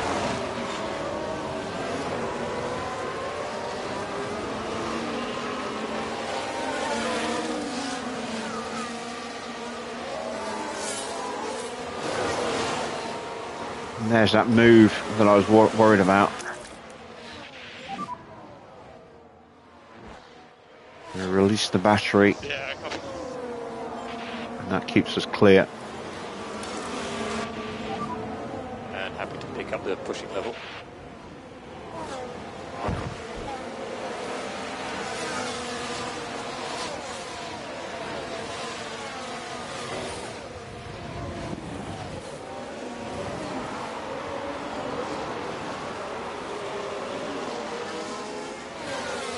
And that gap between Porsche and Perez is extended. Porsche now very much off the back of the front breakaway.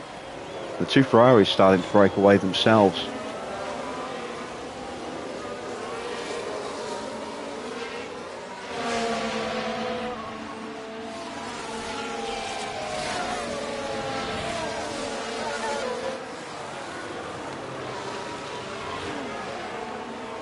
Even Tony.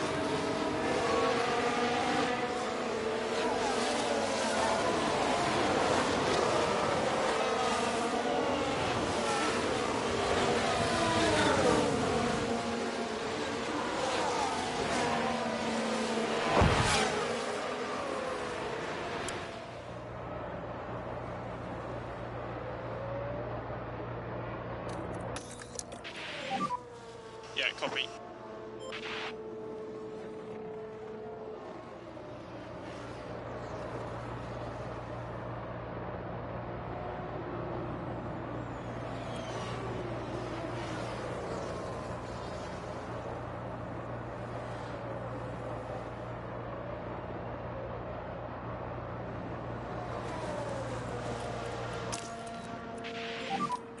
use overtake. Okay, understood. And overtake is available. Coming.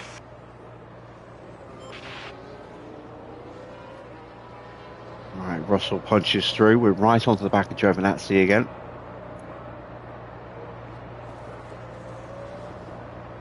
And let's see if we can do something about that.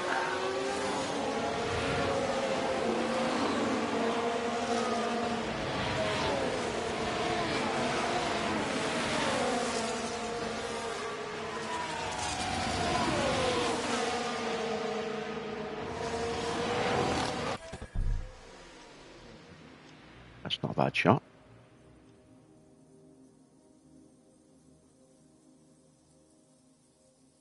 Might be able to work with that.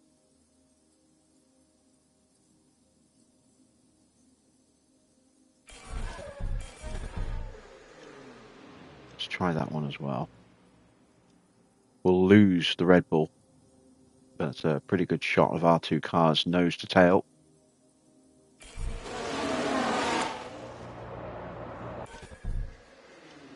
And that's not a bad shot with the Austria flag in the runoff zone.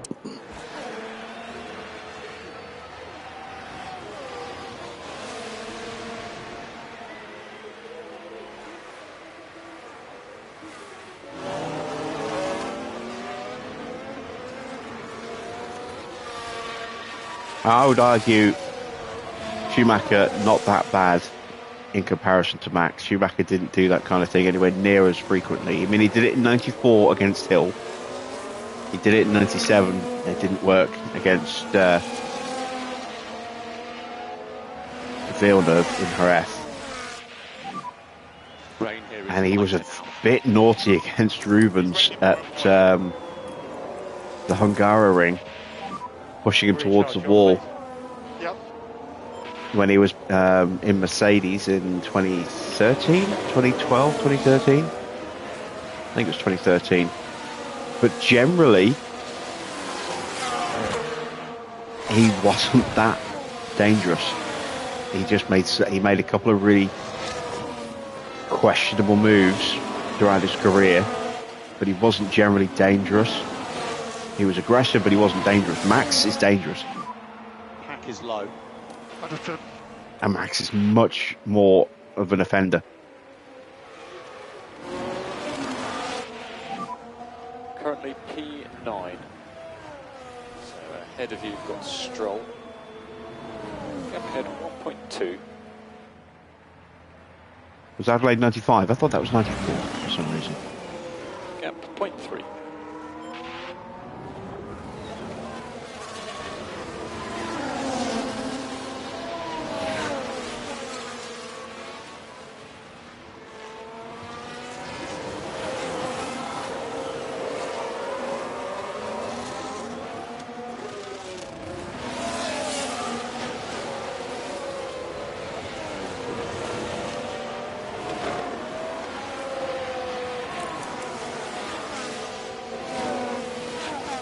Stroll has punished his tyres early doors. Giovinazzi's tyres aren't looking too clever either.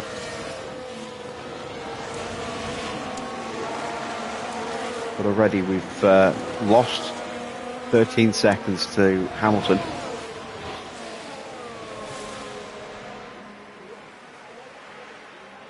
New fastest lap for Yuki Tsunoda.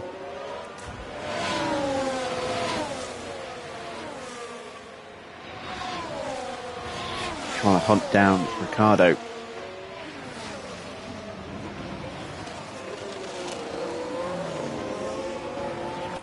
Track is drying, and it's drying quite quickly. We'll start to push back up again soon, but changing conditions like this is where George shines with that 100 adaptability rating. So hopefully we can capitalise on that. Oh, that's a mistake. That's a free position. Perez spinning himself off. Okay, there are yellows ahead. Okay.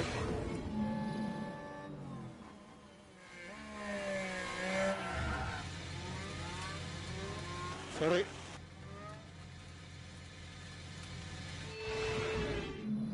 And for the crew watching on in the garage, that really must have been a hard one to take. Is Schumacher better than Verstappen? It's one of those questions that you can't really answer because they weren't racing in the same period, so you can't compare them against each other in the same way that you can't compare Schumacher to Fangio. Schumacher, on paper, much more successful. More Grand Prix wins, more pole positions, more World Championships. 5 in a row as well, but completely different period of time, different style of cars, different way of driving the cars, and no aids at all when Fangio was driving. Limited driver aids when Schumacher's driving. Max, phenomenal driver, natural, supreme talent, but it's questionable whether he's better than Hamilton. And we don't really have a direct comparison between Hamilton and Schumacher because Hamilton didn't start Formula One till Schumacher had already retired. And when he came back, he wasn't the same Schumacher. So we can't even do that comparison between those three. And it's hard enough trying to decide who is the better driver between Max and Lewis. And the only way we would ever really know that is if they were both at their peak in identical machinery, and that's never happened. We've had periods where Hamilton's been in the dominant car and has been the dominant driver. We've now got a period where Max has been in a dominant car and he's been the dominant driver. But Lewis can't defend. He can defend a hell of a lot safer than Max does. Max makes a lot more mistakes than Lewis. Even now, with Lewis at the ending phase of his career, he's still less accident prone than Max.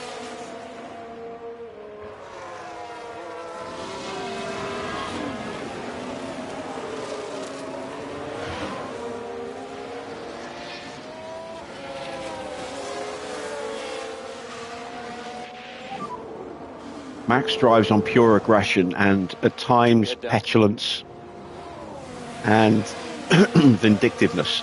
That was never a trait of Hamilton. It was never a trait of Schumacher.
I mean, I've seen some truly exceptional drivers, the best drivers I have seen since I've been watching, since the late 80s.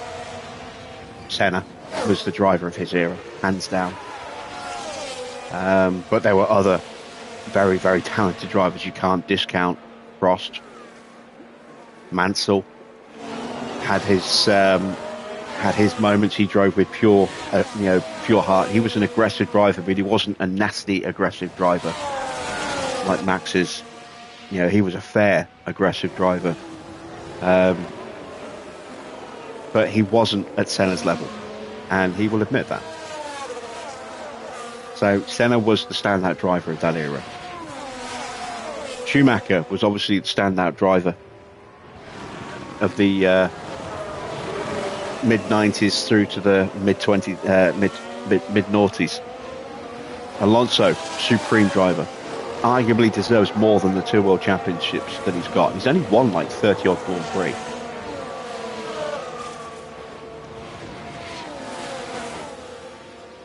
'92 Monaco, one of the most exciting races ever. '92 Monaco was one of the most boring races ever until the final 7 laps.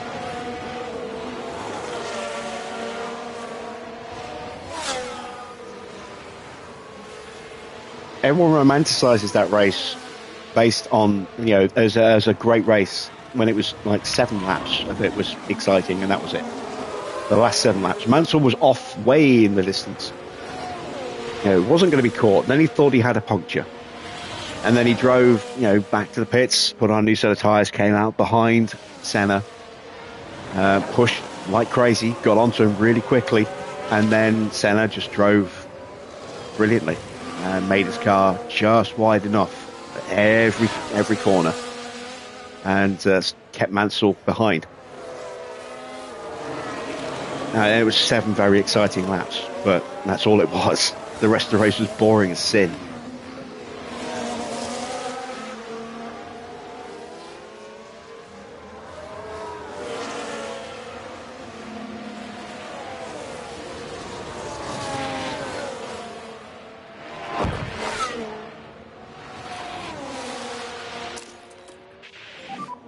Push and hold, overtake. Copy.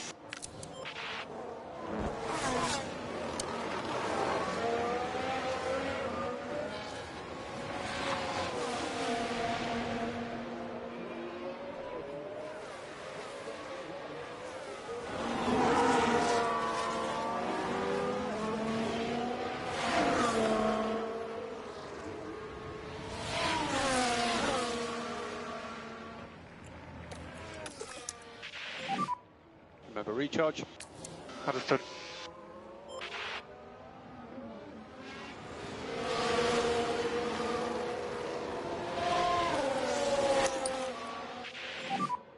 Recharge on. Next season should be epic. Hopefully. Final year of the regulations, of the current regs. So every team should be at their best in terms of understanding of the current regulations. I hope Mercedes can finally figure out their car to make it, a 4-way fight, because Red Bull are going to be there or thereabouts again. Ferrari are looking good. McLaren are very good, and potentially going to have an even better car next year. It's all down to whether whether Mercedes can finally produce a consistent car. Copy.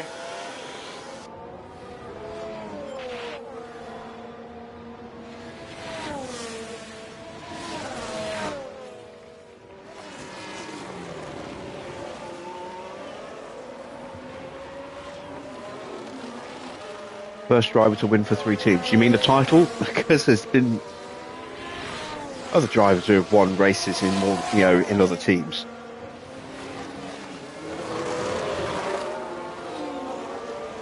Prost won races for Renault. He won races for McLaren. He won races for Williams. I think he won world championships with all 3 of those teams as well. I know he definitely won with McLaren and with Williams. Pretty sure he won a world title with Renault.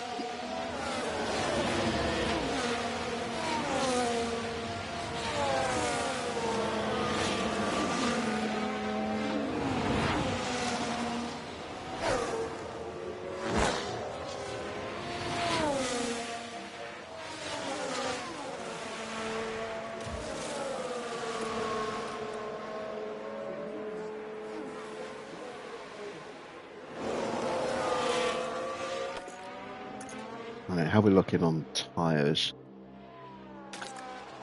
I've got a decision to make now. Do I keep going at the current tyre wear rate, or do I start pushing box early and see if I can stay ahead that way?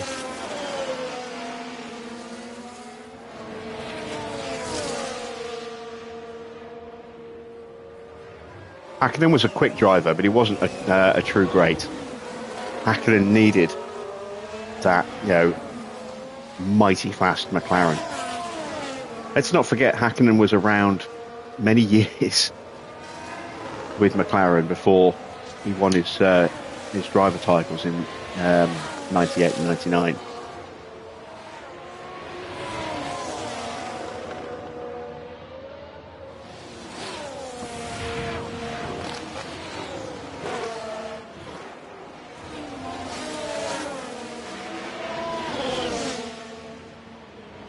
He was a great driver, but he wasn't an exceptional driver. Okay, Daniel, so this is P10. Next car is Russell. 2.5. His career could have been very different if he hadn't had that horrific crash early on in his career, but who knows?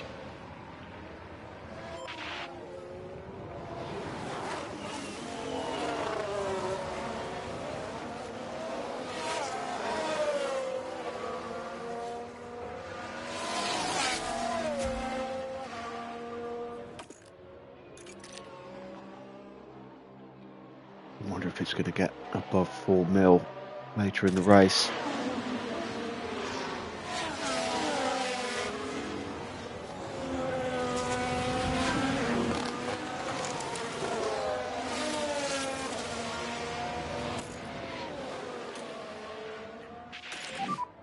How's this tyre?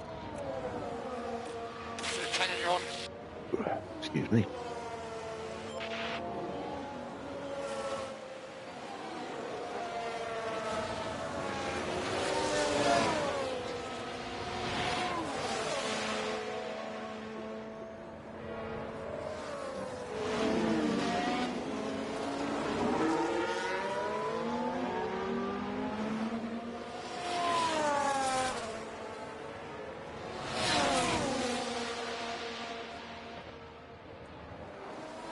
Here comes Tsunoda with a look up the inside of Ricciardo.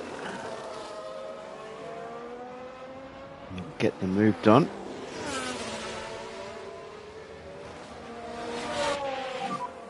Honestly, I don't think we can do much more. We are going to try and retake the place.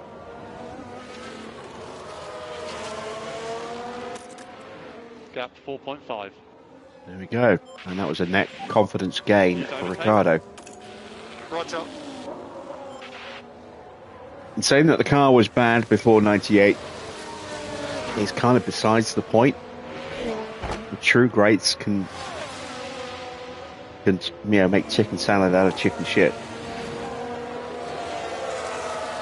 I mean, look at Ferrari when Schumacher went to them in 96. They were not a great team. Yeah, he almost won the World Championship in 97. He would have won the World Championship in 99 had he not broken his leg at Silverstone.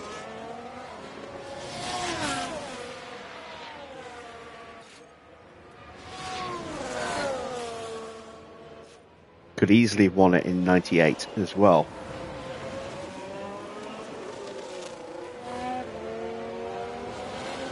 You know, at Ferrari, he was making that Ferrari competitive before it had any right to be. You could say the same of Fernando Alonso.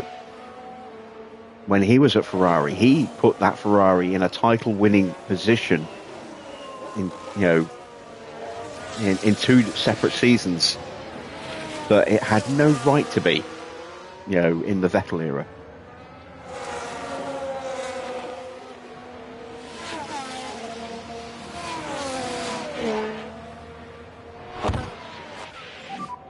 Rain intensity reducing in the pit lane now.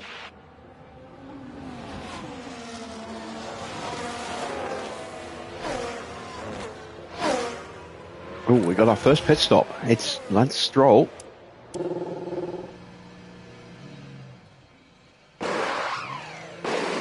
Fresh set of inters.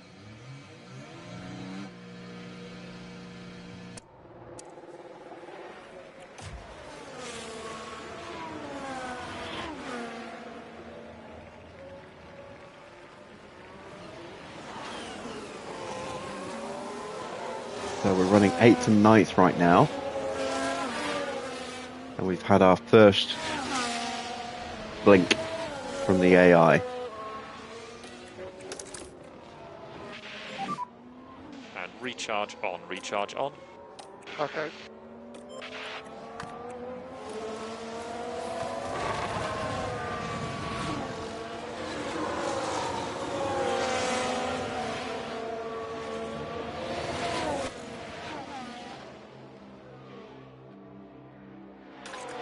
It's going to go right up to the edge of 4 mil, I think, maybe just a touch over, but it's not going to be wet enough for full wets, I don't think, looking at the line.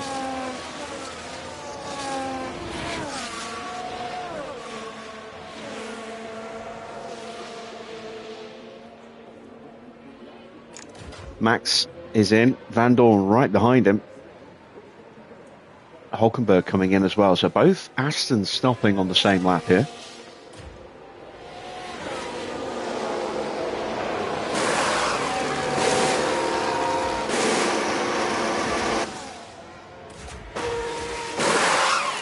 And Max loses out. It's held for Van Dorn.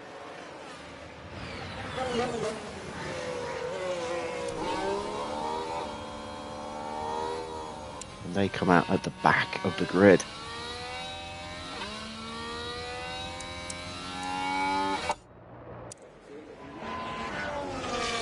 And now Ocon's in.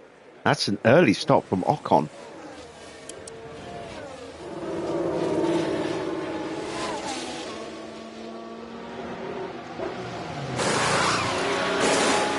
That's interesting. I did not expect so many, and Giovinazzi's coming in as well. A lot of cars going for an early undercut here. Oh, it's going to suddenly dry up, look. That wasn't on the radar a moment ago.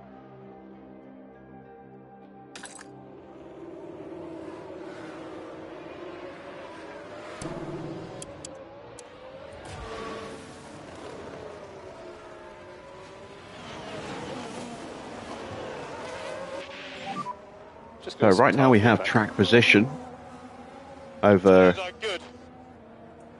Ocon, as he's stuck behind both of our cars and Tsunoda. There he is. Giovinazzi will be a few cars further back. I imagine Lawson's going to be stopping soon at this rate. It is going to go wet. In which case, it might be better for us to just try and hang on, slap on some full wets, and then go slicks from full wets.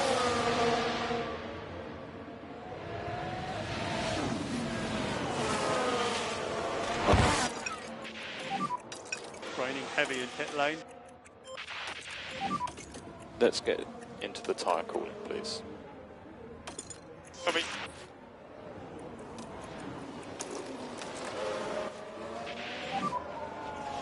Use deploy. Understood. Overtake is available. Coming. Recharge on. Okay, understood. We'll just ease off the tyres a little bit for the next few laps till we get a clearer picture from the radar. Now down to the pits. There's been a hold-up. Problem for Sainz.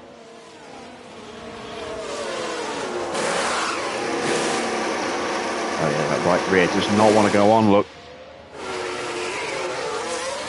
Once again, we're getting that weird double tyre glitch coming off the wheels. Always seems to happen in the main race at this circuit. China as well. It's mainly sprint races where we see that glitch occurring. Not quite sure why it's the significance of sprint races or sprint weekends. Copy.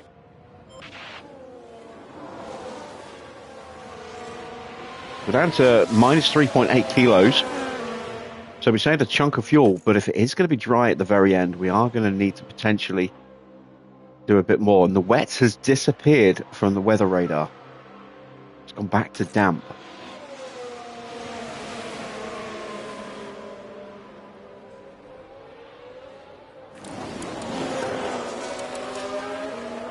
And we're lapping quicker than Piastri, who's developed a fault.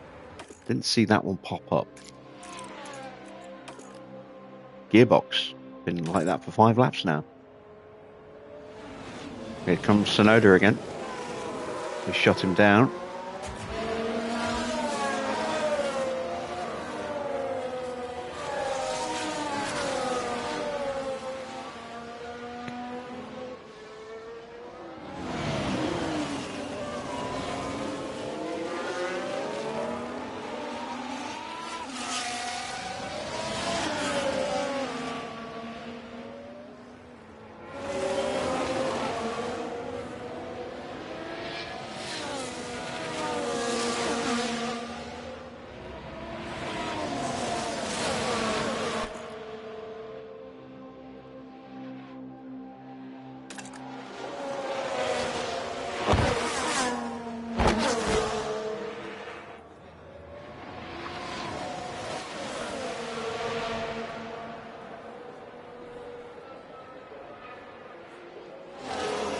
Tsunoda has to pull back into the slipstream behind Ricciardo there, or else he would have risked losing his place to Ocon.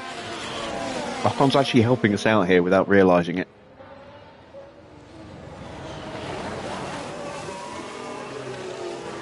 Tsunoda can't be as aggressive as he wants to because there's a risk that Ocon will just go straight up the inside or straight into the gap where Tsunoda was and then just outpower him out of the corner. Especially with fresher tyres.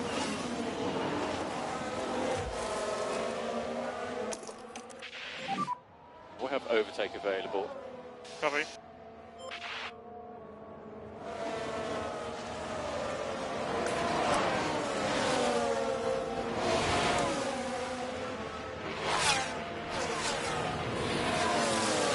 Give Ricciardo a little bit more breathing room again.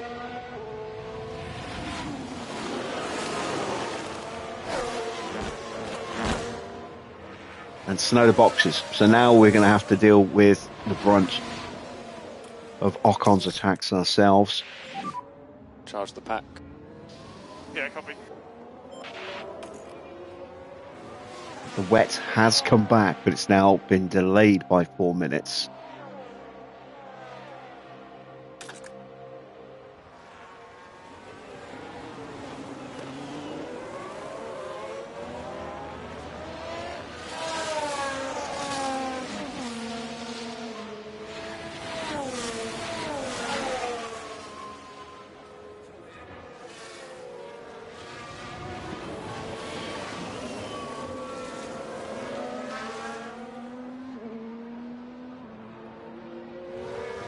And Hamilton's in.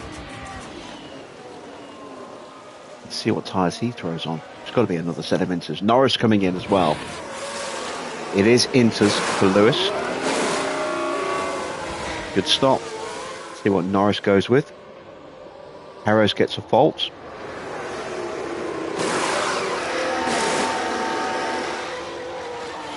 I check Lewis's components, see if there's a chance for a fault. Go on then.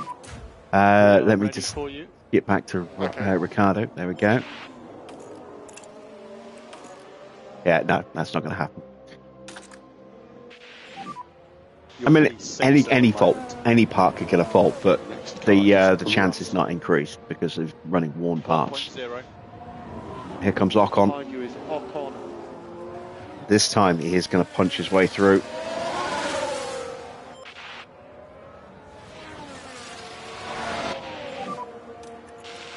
Okay. Let's see if I can get him back up the inside here. Alrighty. Not quite. Okay, we don't want to lose too much time. Car behind is Lando. Oh, we got him there. Lovely move. Lovely move from Ricciardo. I'm going to see that one again.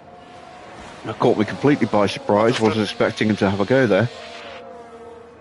It's not over yet. Ocon's going to try and fight back through 9 and 10. And we're watching Daniel Ricciardo. It's certainly inviting. Look at that though. Up the inside through 6. And clear before we hit 7. And that puts them in 6th.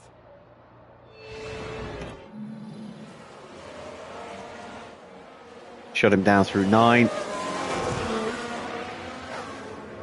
Out of 10. He steps out. Has to sneak back in. Get another bite of the slipstream. Now he's going to try and go around the outside of turn 1. He runs wide. And it costs him. He just gets back on in front of Norris. Is that the yellow flag? It's got to be, surely. No, Hamilton replay. locks up. Right, let's have a look now. Around turn 3. Very heavy on the brakes. They took a gamble, and it was just too late.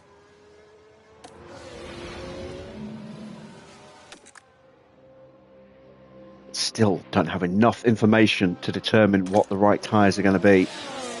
Hamilton's dropped all the way down behind Norris. So currently P4. And Stroll and Giovinazzi. 5.2. And he finally gets back underway again. That's cost Hamilton very dearly.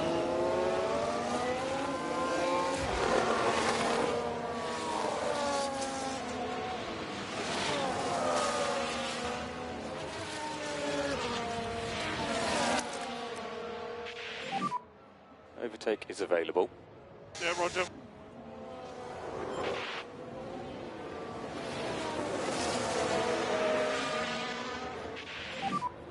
It's not going to be long now, mate. Copy. Giovinazzi picks up a severe issue from nowhere. But the car's definitely not happy. Surely some kind of... He's crossed the line now. Let's have a look. ERS.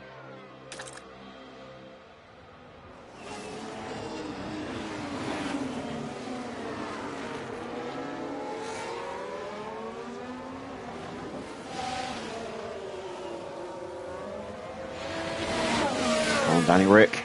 You're doing a hell of a job here. Use the tyre.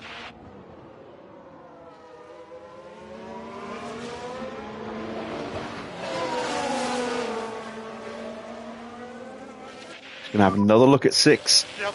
This time, This is my Ocon's pace. wise to it. Norris almost sneaking through as well. Plenty to play for. So Lando is now the car behind. Key thing is to keep the tyre in good shape. Keep the tyre in good shape. And all this squabbling has allowed George to get that breakaway. Ocon will start hunting him down, though. Copy.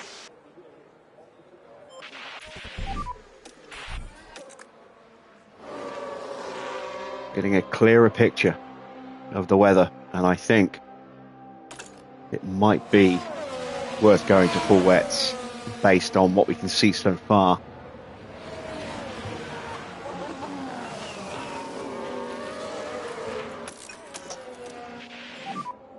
Use the overtake button. Okay.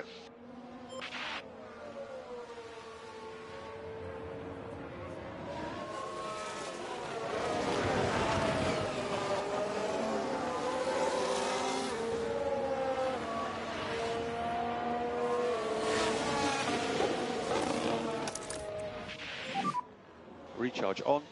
Understood.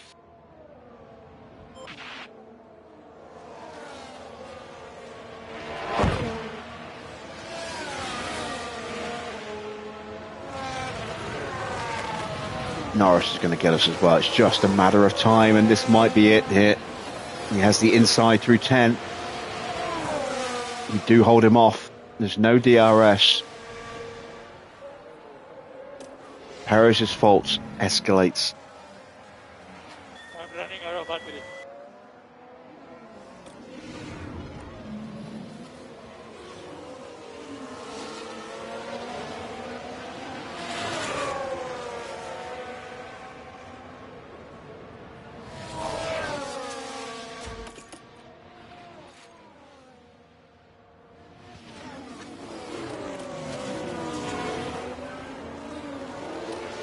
Now Bottas's fault escalates as well. I had no deployment constraints. Or is that a separate one? Because he had a problem with his gearbox. Now he's got no deployment. Alonso is boxed. What tyres is he going to put on? This could be crucial. Is he going wets? No, he's going inters.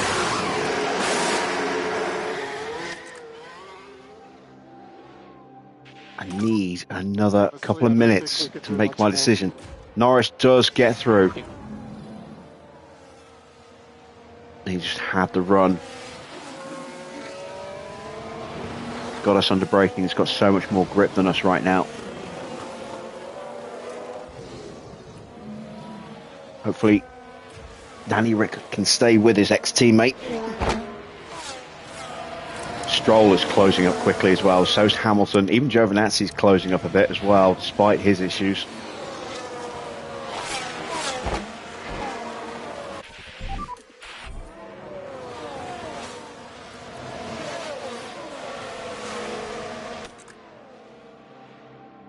Come on.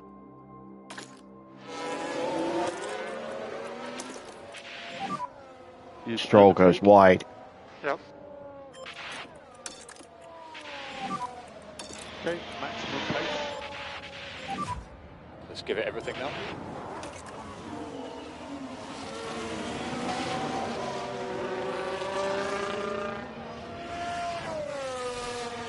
hold off Hamilton. He should have been given credit for a defence there. He didn't get any credit. That's annoying.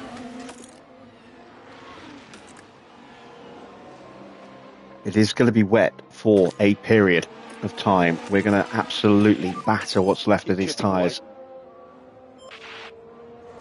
We're going to need to stop either way for inters or for full wets. We may as well use what we've got left on these. O'Connor's caught George.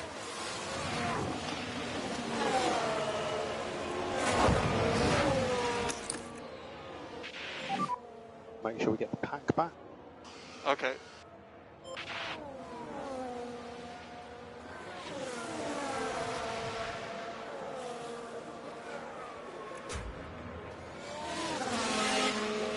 George shows Ocon where the runoff area is.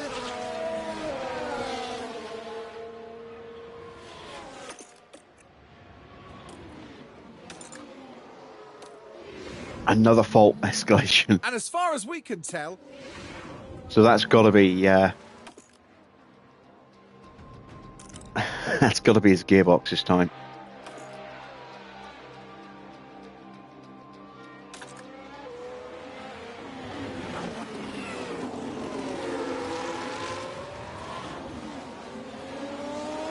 People's cars are starting to suffer.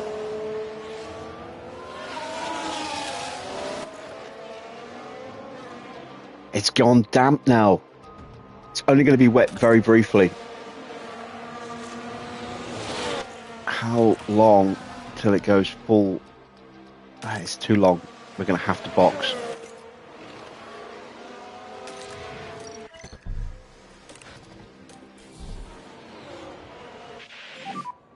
Pit lane. Rain in pit lane, be careful stopping on the mark. Understood.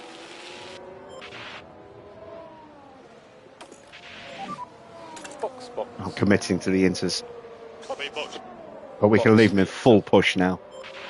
Because we're going to have a big tyre advantage over quite a few of the cars. That's a good stop for Daniel. 2.3. And the water level's starting to come back down again.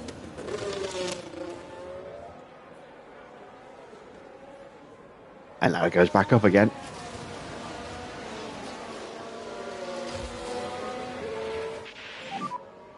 That's P11. Next car is Sonoda.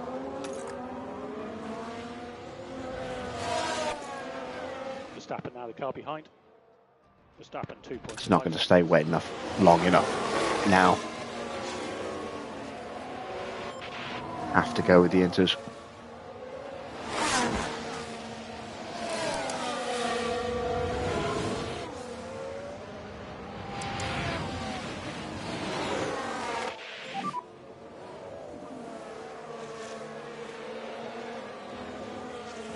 Will be slippery. Let's hope pit exit. that we haven't lost too much ground by staying out as long as we did.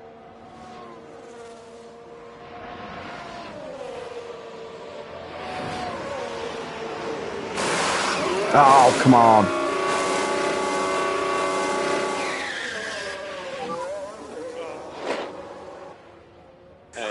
Apologies. And what's that? A pit stop issue.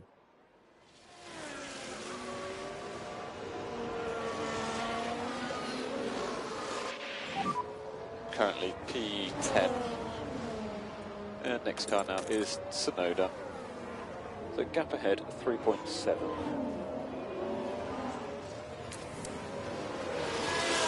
Car behind 1.4. Right, we'll get an idea of our pace on these tyres at the end of this lap when Ricciardo crosses the line.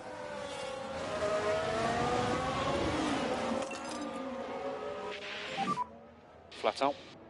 Copy.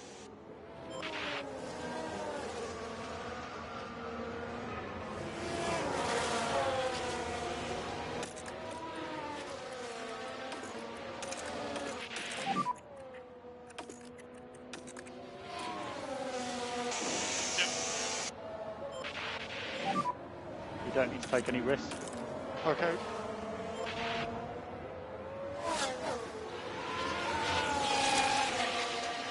Are we going to be quick enough? Maybe. We're happy happy where we are on tyres. Copy.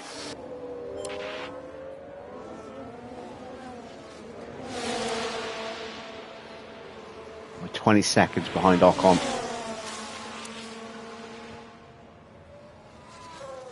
Was that an escalation? It was an escalation for Piastri.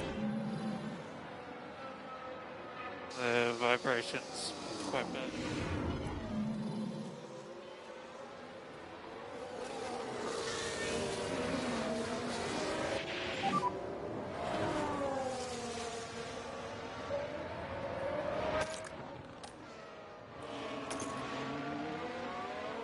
Keep your head down.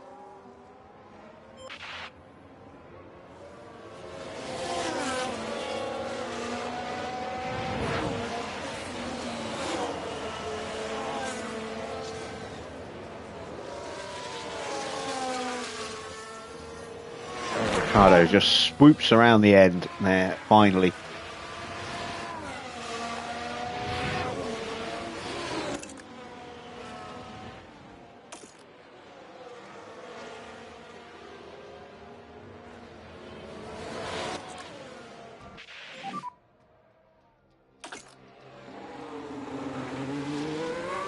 Up ahead, 0.5.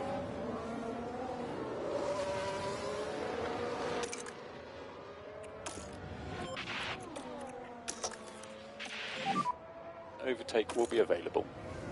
Copy.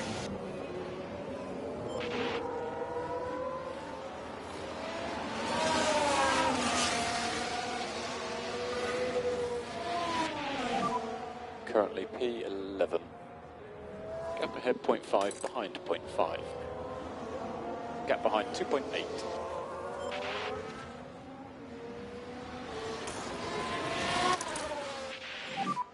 Charge the pack. Yep, fine. Suggest increased LICO. Understood.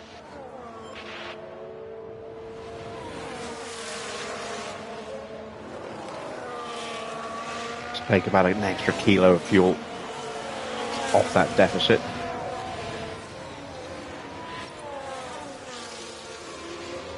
Ocon has a fault now.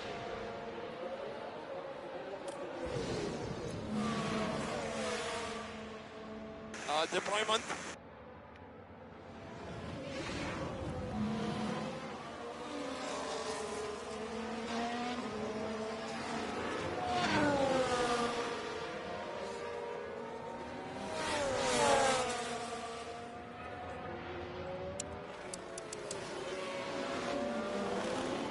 Three and a half seconds as we hit turn 3, the Sonoda. Let's see what it is next lap.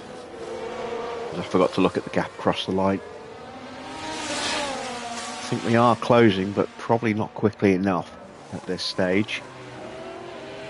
Although we are fuel saving as well.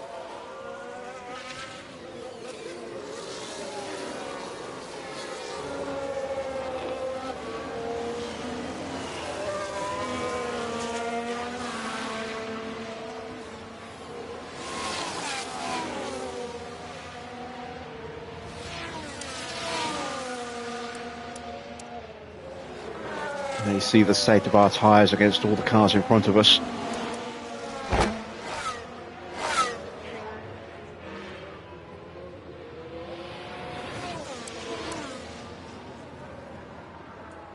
We took a couple of tenths out of Sonoda.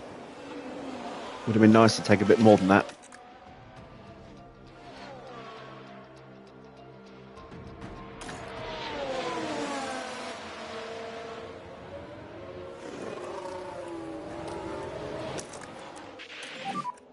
Overtake available. Yep.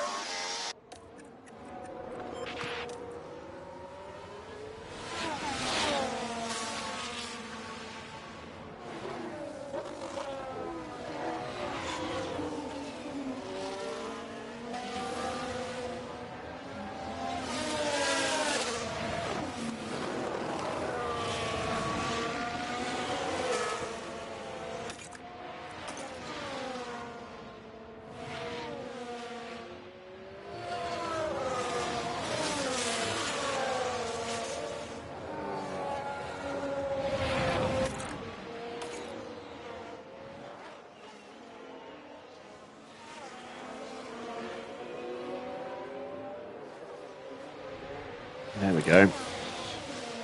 Taking a proper chunk of time out of him, just as well, because he upped his pace on that last lap.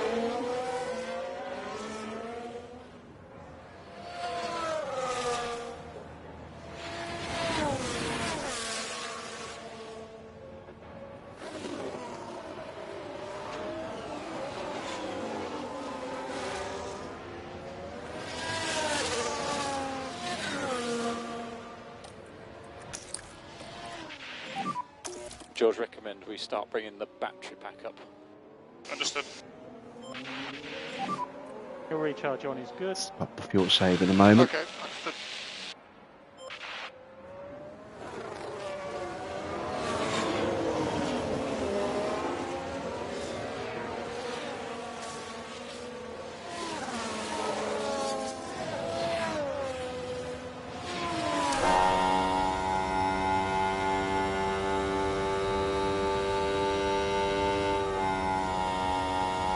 Sonoda's pushing himself.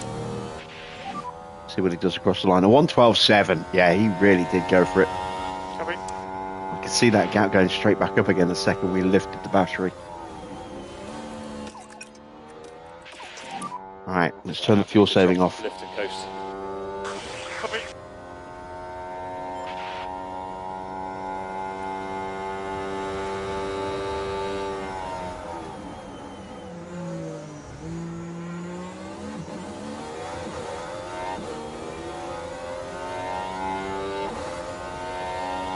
Evening Cloud.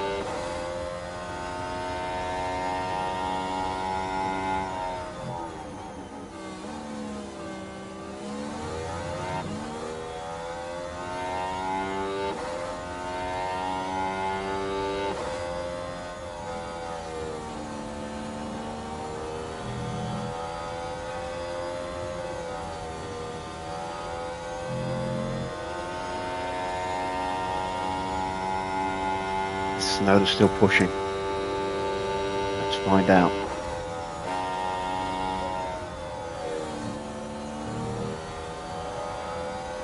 It's slowed his pace down a bit.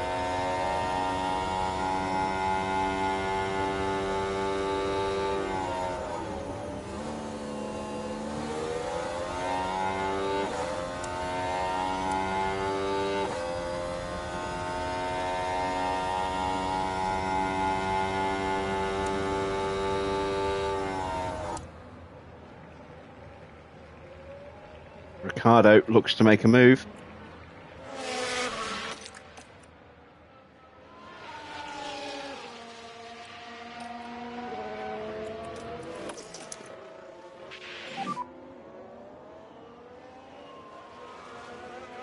Yeah, copy. We'll let him through to give him the confidence boost. Get a little bit of battery into George, and then we'll do it the other way around.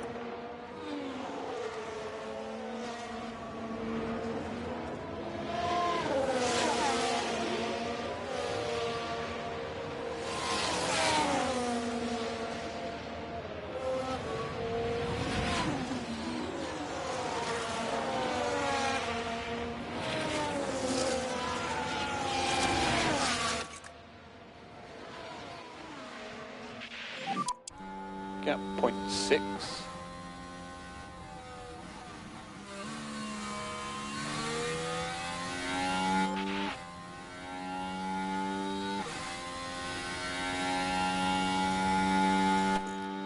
A safety car in about 5 laps time would be very interesting. No, we've got a VSC now. A little earlier than expected. Let's save those safety car. Delta close to tyres and the fuel. Crash for Okay. Fittipaldi. You missed your cue, son. I said 5 laps time, not right this second. Come in the wall, man. And that is another car totaled. The team glued to the... He's been pretty good this season, but We old must habits are increase the hard to level of break. the coast.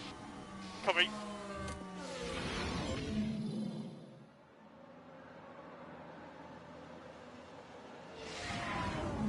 Silence.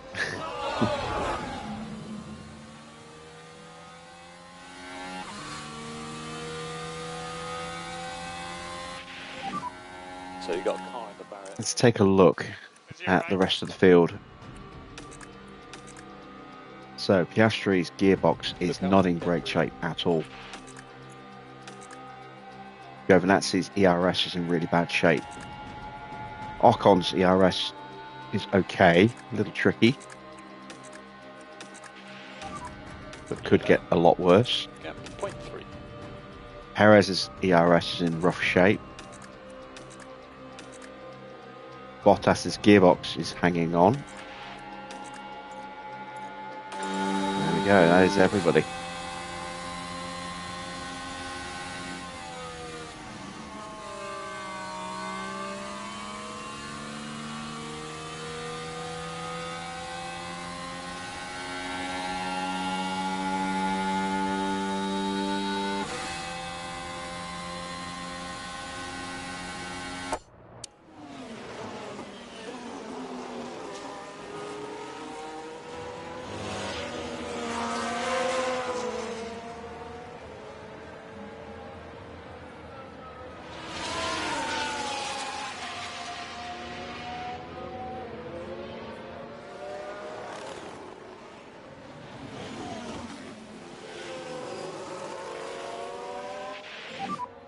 Wow, so far ahead.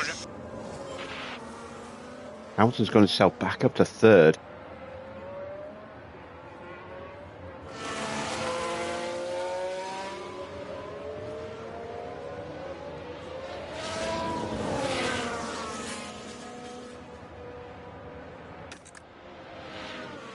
You can see we are 12 minutes away from a dry track. Well, below 1 mil track.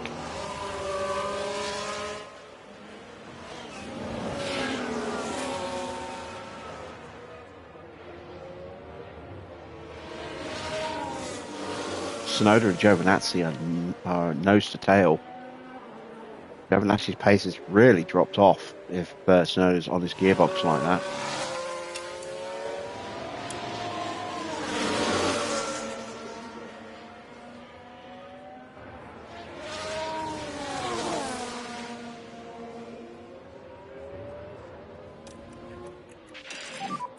Here's the ending. Yeah, copy. Let's push and get past him. Off we go again. We want maximum pace. Understood.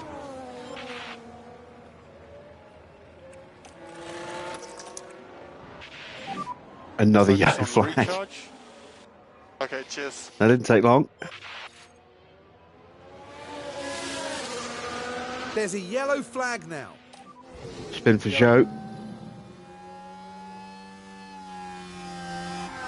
Oh yeah, just got his wheels onto the wet. Off the racing line.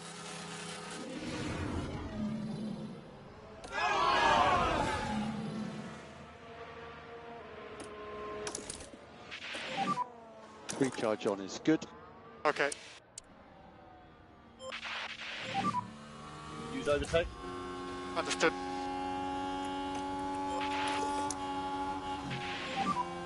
Yeah.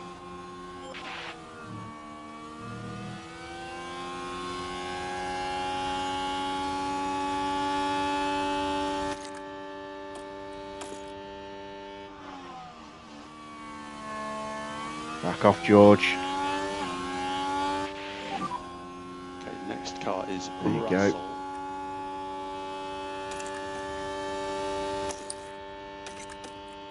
Deep breath, you're going to be okay. And overtake is available. Okay. Focus on recharge. Understood. Okay, Daniel, recharge on is good. Okay. Use overtake. Okay, understood. This is where we start doing the switching.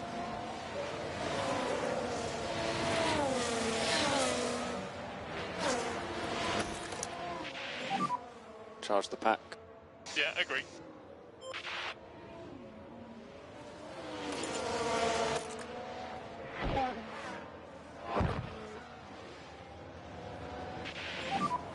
Next car is Russell. 1.1. 1.1. No hob done.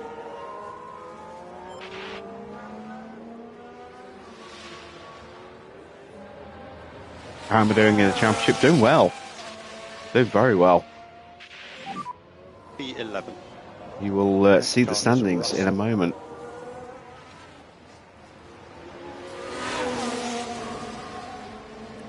There we go. Another big chunk of confidence for Ricciardo. Stroll gets a fault.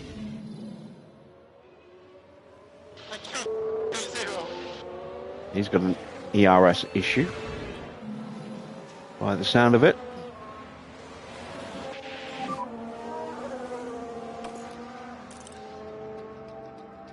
Coming.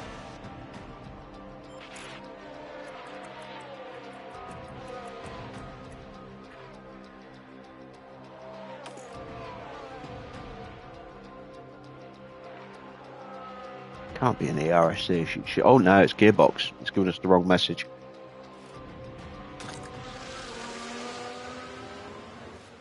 And the track is drying up quickly. You can see the rain has pretty much stopped. We're into the downward curve, and we do have soft tyres available. We've got loads of tyres available. No rain. Okay. All lift and coast. Okay, understood.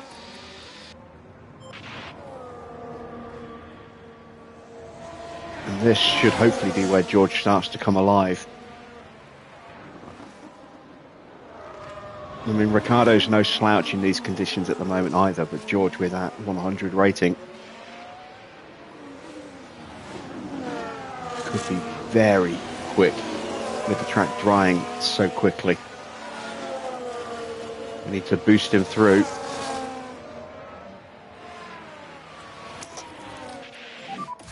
Overtake available. Okay.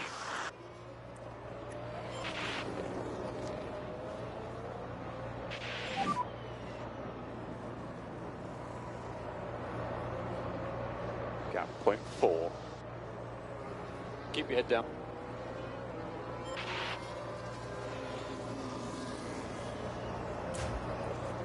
Damn it, he forced Ricciardo off a little bit.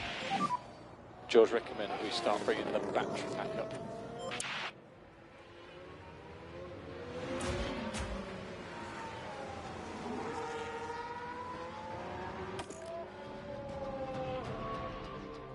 Six minutes.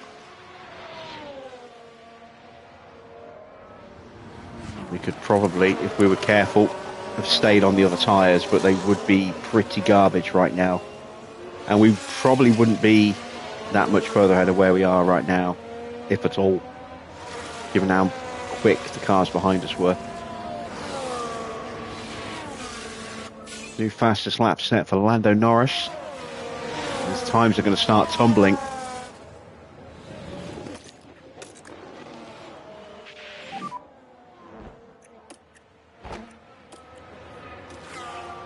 Gap ahead at 1 second.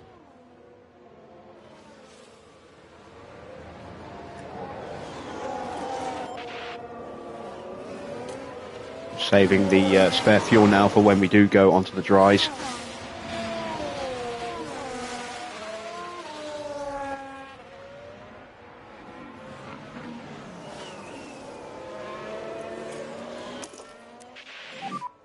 Push and hold at overtake. Let's see if we can complete this move. Happy to drop lift and coast. No, he's not going for it. And if we could just do a little bit more lift and coast.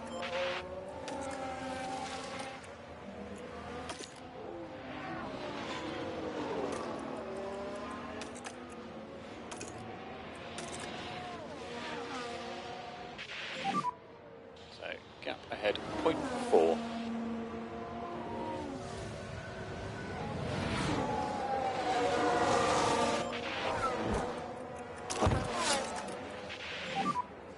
Overtake is available.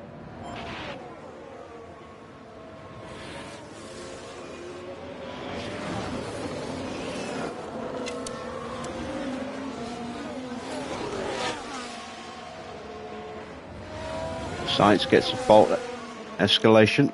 He is way down the order in 14th. And that is George getting the move done on Antonio Giovinazzi there. Nice job. Currently P9. Next car is Sonoda. Gap 4.5.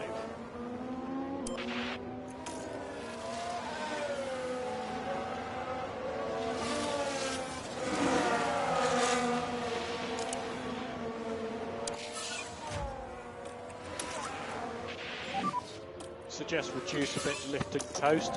See if I can get Ricciardo past Giovinazzi before the stops. Use overtake. Don't want to completely drain the battery, and that's an escalation of Ocon. Deployment.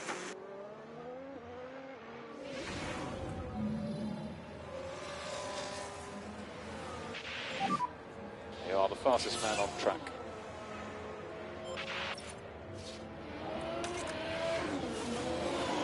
Sonoda's fault escalates as well. Everyone's car is suddenly starting to suffer. Dear, that's not what they need right now.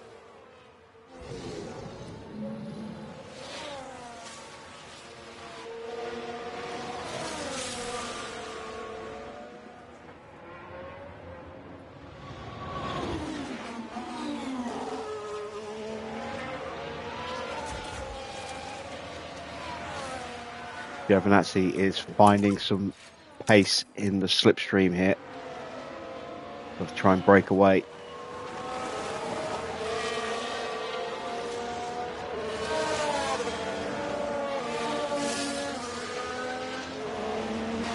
That'll do it.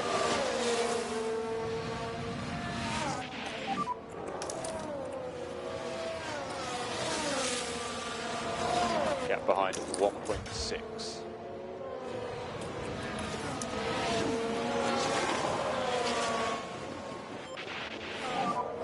Charge on. Okay.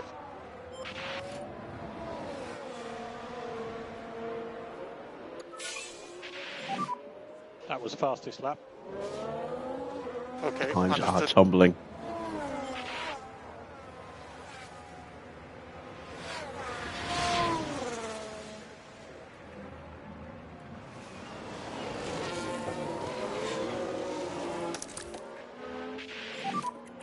Gap 0.7. Still plenty of opportunities. George is going to make the move here on Oscar. Recharge on. Charge on. An overtake is available. Nice job. Sonoda ahead. The fastest lap for Lando. I want to wait two. Hamilton, even, Okay. not Lando.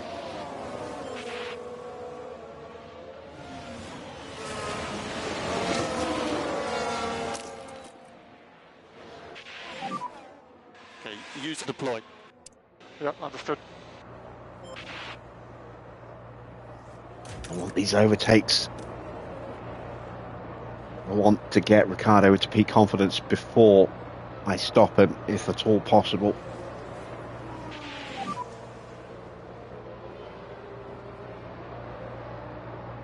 There are opportunities ahead.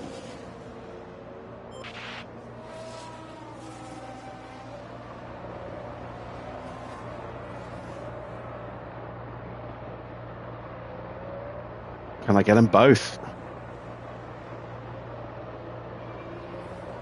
No, we'll settle for Oscar.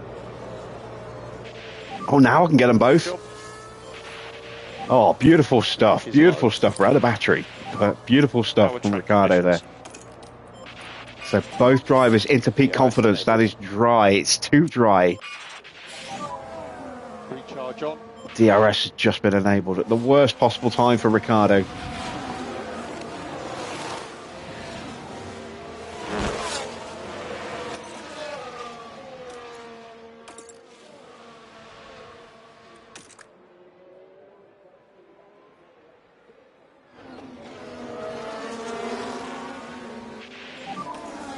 DRS. Maybe the end of this lap. We have a yellow flag, and that is Valtteri, I think. Yellow, yellow. Okay. Let's take a closer look. No, Now don't here see we are. that. Leclerc is in. Oh, it's Perez spinning.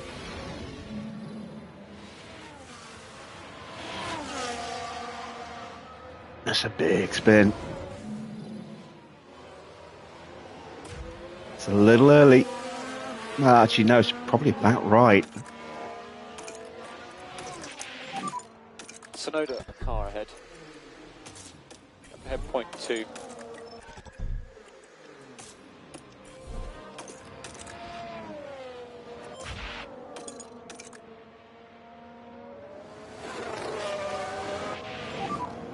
Honestly, I don't think we can do much more. And we'll get an undercut here on Sonoda, I hope. Yeah, track is now into soft territory. I thought the gap between the two cars was bigger. I would have sent Ricciardo round another lap. It's a decent stop. Not much of a hold-up, if any. Not a bad stop for Ricciardo.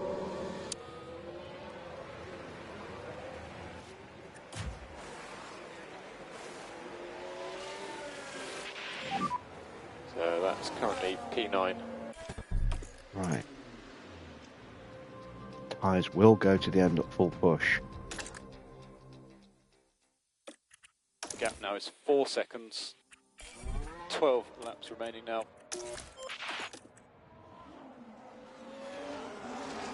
We are 9th and 10th. Giovinazzi needs to stop. He will come out behind us. Sonoda will come out. You're P10. Maybe behind us as well. Should be behind us. Who else needs to stop? Stroll. It'll be touch and go with Stroll. Stroll's in the pits. 12 laps to go from here.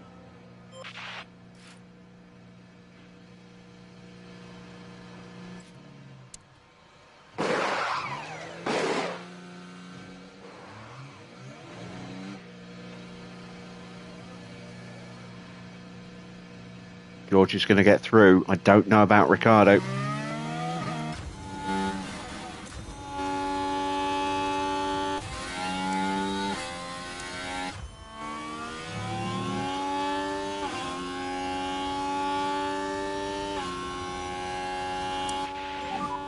The temperatures all look fine. Understood. We have another yellow flag. We're 7th and 9th. Alonso with a lockup. So let's take a look at the replay. So here I'll we put him are into the following gravel. the Alpine. Everything's all right here. And there's the lockup. They were just unable to do much about it. He may well get in George's way. I know he's far enough ahead to not be an issue.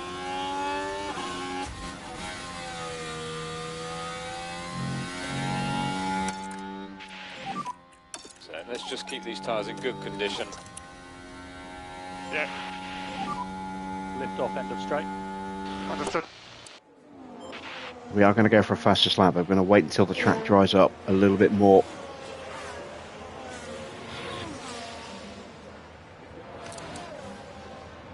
Sonoda's still out there. What is he doing?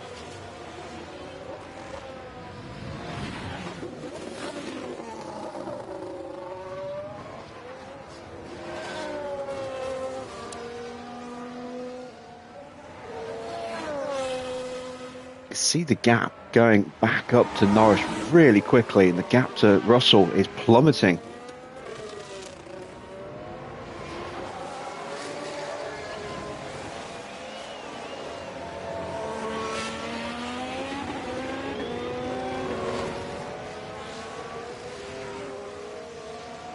That's a new fastest lap for Hamilton, a 105.6. Surely Yuki's going to box now. He does. Track is almost where it needs to be. Not quite.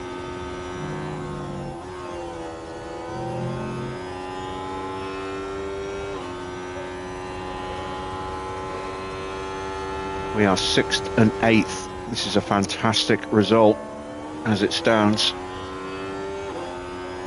I'd like to think I can get 7th as well. I think I'm probably safe from behind. I don't think I'm going to go higher than 6th without a mistake from someone though. Yeah, it's too big. 105.3, a new fastest lap for Charles. We've got a yellow flag, and that is Sainz, I think, maybe? Or is that just an overtake? So Alonso running wide. So he locked up on the previous lap. This lap he runs wide. And that's where There's they a magnet in the base of his car there. And they'll find themselves There at a goes George. disadvantage if they keep on doing that. There's Ricciardo.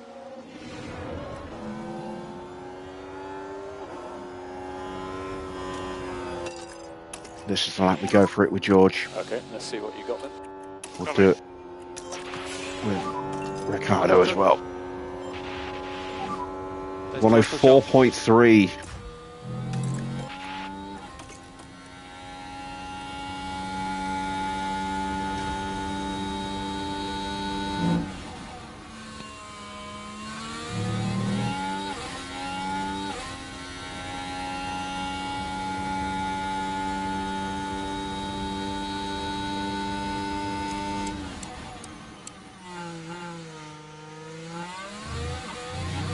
Just a personal best in the first sector.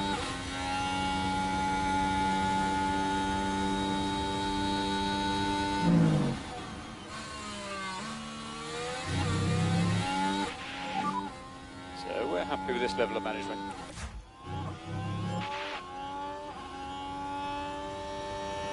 Ricciardo rockets up to the back of Stroll. Russell goes purple in the middle.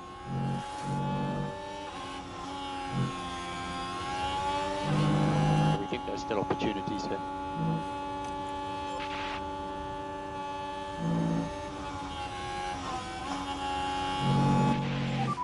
George takes the fastest lap. 103.8. Pack is low. Okay. Recharge on. Understood. We show Stroll exactly where his position on the track is. Not on it.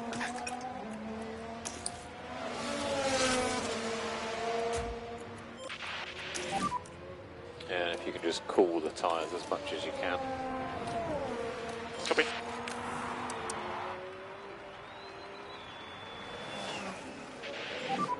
We are 8 seconds, 9 seconds behind Ocon, but I don't know if we can catch him.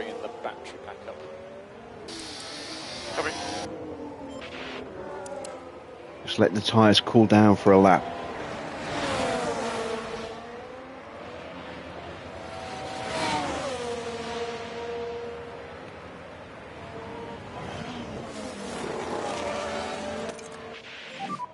Six laps remaining.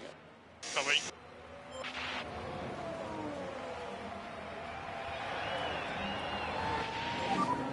Okay, Stroll has DRS just.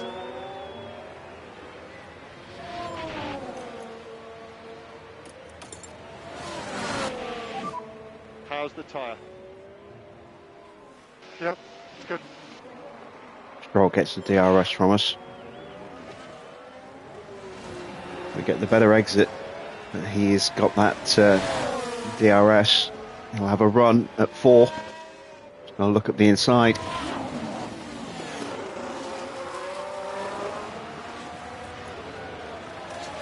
And we hold him off. Take the inside through 6.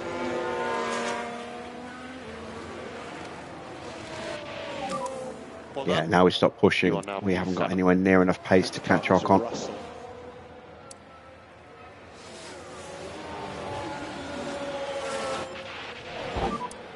5 laps remaining.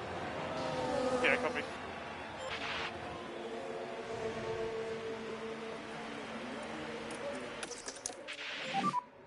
Recharge on is good.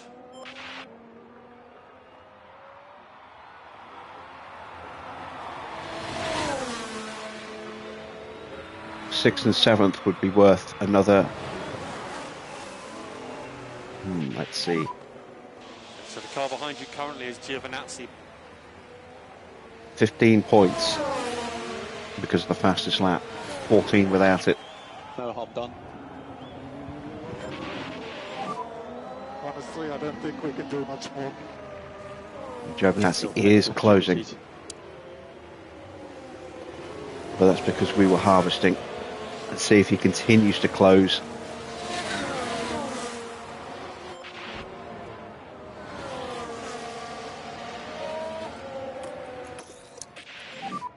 Charge the pack. Copy. 4 to go. Copy. There's that. Bottas out. On the corner, X. Nope. Just a very sick car.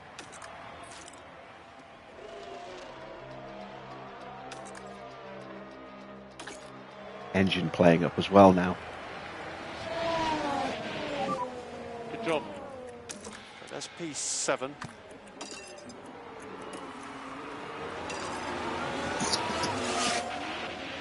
Good idea. Maximum pace now, maximum pace. Right, we've got a gap to Stroll. Copy. Let's extend it because Giovinazzi's started to sniff on the back of him.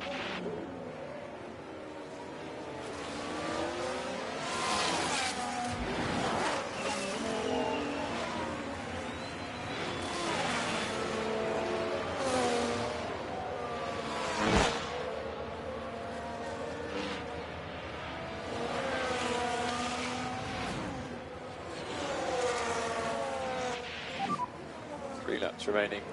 Coming. That should be enough of a gap. Keep a little bit of battery in reserve just in case.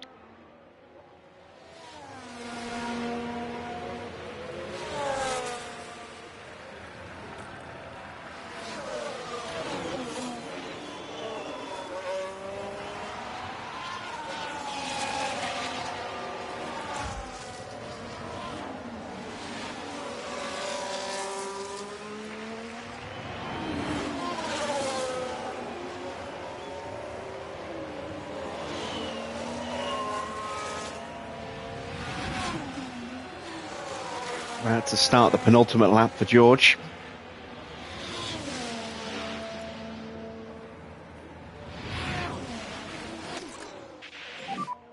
More lift and coast for these PU temps. We'll have one last go to see if we can improve upon that fastest lap. Giovinazzi is past Stroll and comfortably past Stroll now. 3-second gap. Stroll's pace has just disappeared. But we've got the gap up to 4.5 seconds. So Ricciardo should be safe.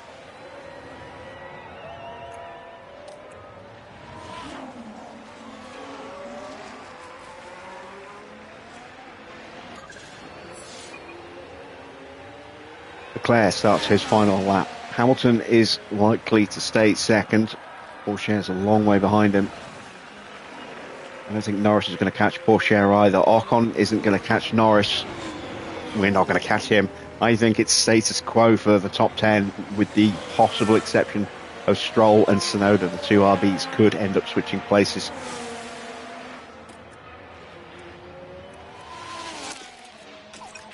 We're going to have a glory lap at the end for George. See what he can do. I don't think it'll be quick enough. Tyres are dying. Down to 50-odd%. So final lap. Copy.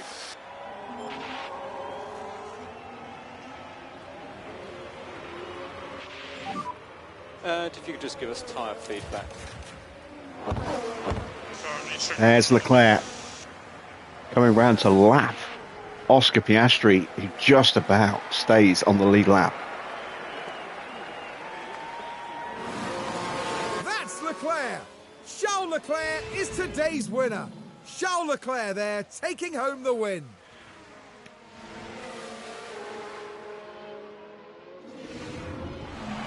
I don't think there was a single second of that race where they didn't believe they'd win it.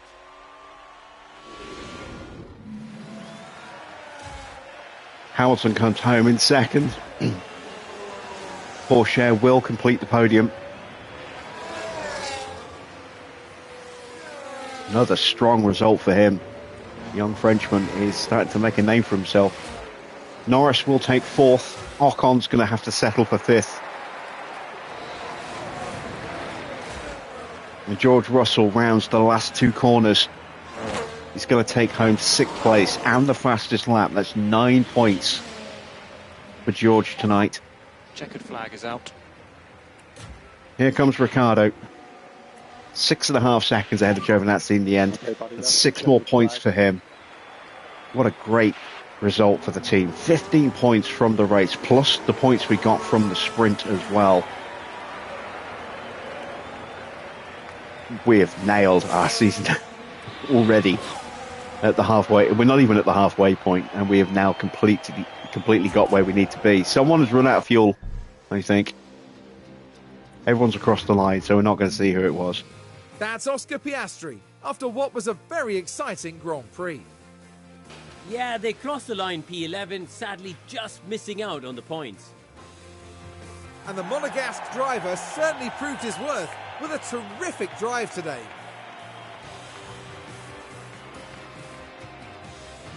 Leclerc is bringing himself back into contention in the title picture. And it's another 1-2 for Ferrari. Watching them drive.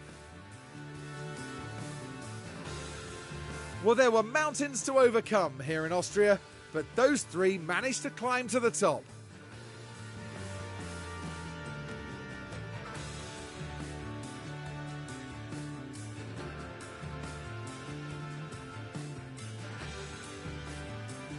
Well, Karun, how do you think they'll be feeling in the team garage at the end of that? It was a strangely mixed weekend for them. What? We saw one driver put in a strong performance, but it was a different story for the other. Fucking rocket. Definitely positives there, though. And that's it for this weekend here in Austria. For the next round, we're heading back to the heart of the UK. Get ready for a race to remember in Silverstone, the cradle of Formula One. All right, then confirmation of the final result. It is a win for Charles Leclerc. Lewis takes second, Porsche up 3 to take third and the final step on the podium. Ahead of Norris and Ocon. Russell in 6th, up 6 places, takes the fastest lap. Ricciardo up 3 places, great result for him as well, another 6 points for him. Giovinazzi has to settle for 8th. Stroll is 9th ahead of Tsunoda in 10th, so the two RBs take the final 2 points positions. Piastri down in 11th and only just avoided getting lapped at the end there. Hulkenberg is 12th, then it's Van Dorn in 13th, Sainz 14th, Max in 15th, Gasly 16th, then it's Lawson, Perez, Valtteri Bottas, Fernando Alonso, Zhou Guanyu, and then Enzo Fittipaldi, who lost it on turn 10 into the wall. And that puts Leclerc top of the driver's standings. He overtakes Esteban Ocon, and is now 13 points clear. He picked up 33 points this weekend across the race and the sprint. And he is looking very, very, very quick right now. He's going to be riding a big wave of enthusiasm as well, so his stats are going to be getting a really good boost. Norris in third is still 10 points behind Ocon, 15 points apiece for those two in the standings this weekend. Hamilton with 25 points has got the gap to Norris down to just 5 now. He's bringing himself back into the title picture again as well. He's 28 points behind Leclerc, but things can change very quickly over a weekend. Oscar, no points for him on 132, is starting to lose ground a bit, and we are seeing a little bit of a drop-off in form for him this year. Giovinazzi in 6th, 81 points now, gets 6th this weekend. Porsche, with his 19 points, is up to 67. He could well catch and pass Giovinazzi on his current form. Tsunoda drops down into 8th on 50 points, 1 ahead of Sainz. George moves up into 10th on 35 points. 14 behind Sainz, and 2 ahead now of Lance Stroll in 11th. Perez is 12th on 24 points. It's Ricciardo in 13th on 20, gaining 6 points, 4 behind Checo, and a long way ahead now of Nico Hulkenberg is 14th. Valtteri Bottas in 15th has a point, as is Alonso in 16th. Then the non-scorers of Gasly, Lawson, Verstappen, Van Dorn, Fittipaldi, Zhou Guanyu in 22nd and last. Let's take a look at the constructors. Ferrari stretching their legs very much at the top there. 58 points this weekend. That is a huge points total for them. They are now 62 points clear of McLaren. And Red Bull are struggling. Just 21 points for them. They're on 267, 93 points behind Ferrari as we approach the halfway point. Mercedes in 4th on 116. Then it's RB in 5th with 83. We get 21 points this weekend, including the result from the sprint. So that puts us on 55. We are now 31 points clear of Haas in 7th and just 18 points behind RB in 5th. And the way we're going, we could be on for 5th place at the end of this season. You never know. Sauber in 9th have a point, as do Alpine in 10th. Williams the only team yet to get off the mark. And we also got some points in the pit stop competition. Once again, Ricciardo through getting a very quick stop. 15 points for that 2.13 or 2.31, sorry. Let's take a look at George's best time. He had a problem on his first one, a stuck wheel nut. 2.7 on his second stop, so he wasn't even close. He was nearly half a second away from Ocon in the end. In the standings, Red Bull, 7 points for them. They're on 278. Only 2 points for McLaren, a missed opportunity for them to close the gap. Aston in 3rd, gained 22 points, up to 119. Alpine up 2 places with 37 points this weekend. That puts them ahead of Ferrari and Mercedes now by 1 point apiece. Ferrari on 95 with 10 points earned tonight. Mercedes dropping down 2 places, still on 95. And with 15 points for us, we are closing the gap on them as well. We are 24 behind and 20 points clear of Williams, who failed to get any points this weekend. RB in 9th have 48, Haas in 10th with 31, and we can't see what Sauber have got. We get our payout for both drivers, and of course, because Ricciardo finished in the top 10, he does get that 125k bonus. Really starting to regret offering him that now, as he is nibbling away at prize money every race that he finishes in the top 10.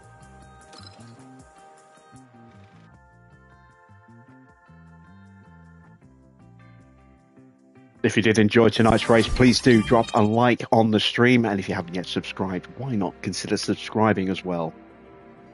Plenty more F1 manager action to come throughout the rest of this season. We do have some housework, some housekeeping to get done before we close off. So, start off, Aurélien Pallier has earned an extra performance point. He's now up to an 85 overall.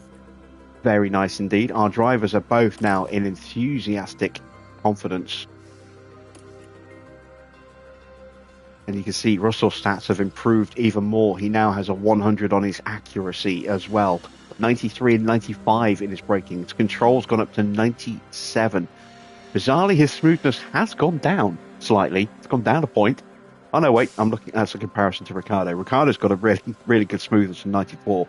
So with that new update, that new suspension that's brought more tyre cooling to our car, plus their current smoothness ratings, that's opened up a lot of options for us now with tyre strategies for the next couple of Grand Prix, while they are still feeling quite happy.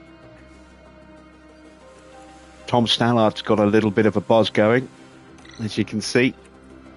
Very happy with his affinity level. He's very happy with the results in Spielberg and the constructors and driver standings. Needs a bit more car performance and a bit more from the facilities to cancel out those issues there. Marcus Dudley is settling in beautifully. Look at this. He's into enthusiastic overall already. Again, really happy with the results from Barcelona and Spielberg. He's happy that Tom Stallard has joined the team. Happy with the drivers. Happy with the research projects being completed. Just need to work a little bit on facilities for him, and the big issue still is car performance. Let's go to our inbox. Oh, we lost 3 parts. Side pods have worn out, as has a front wing and a chassis. What spares do I have? Let's have a look. Do have a spare side pod, that's good. A lot of high risk parts though, as we head towards Silverstone. And no spare front wing now. Or chassis. And all of a sudden I have no spare parts anywhere. Ouch. We have got some parts coming. The 4 days till the next Grand Prix. We're 5 days away from getting another underfloor, side pod and suspension. I don't have another slot, so I can't make any spare wings. We've just got to pray we don't do anything stupid. We're 14 days away from the new front wing as well, so that's not going to come here. Let's see. Should have it on at least one car for Budapest, and then both cars will have it for Spa. It's not going to make a huge difference, I don't think, but hopefully it'll give us something. We shall see. Right. Let's take a look at what the board thought. Delighted, as always, with a double points finish.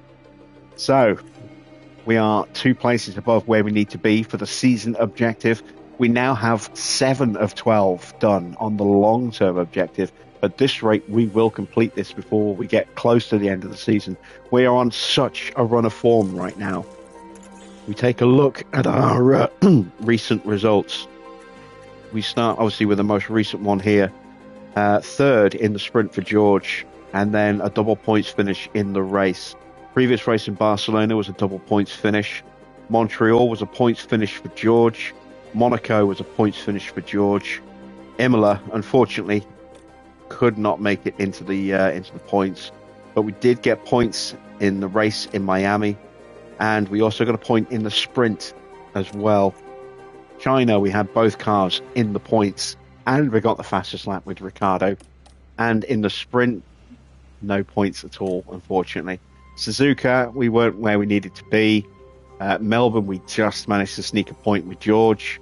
Jeddah was not a great race for us in the end, results-wise, nor was Sakir. But we have really started to build a good head of steam and some momentum since China, with a decent haul of points in Miami.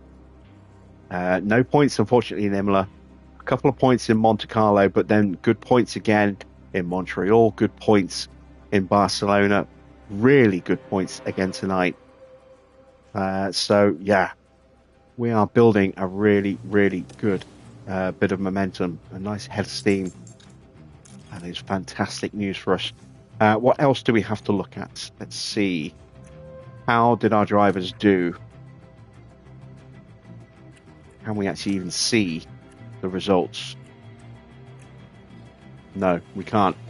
So, no idea there how we did in the F3 race. F2, we can see the results in F2, so let's have a look. Into the sprints.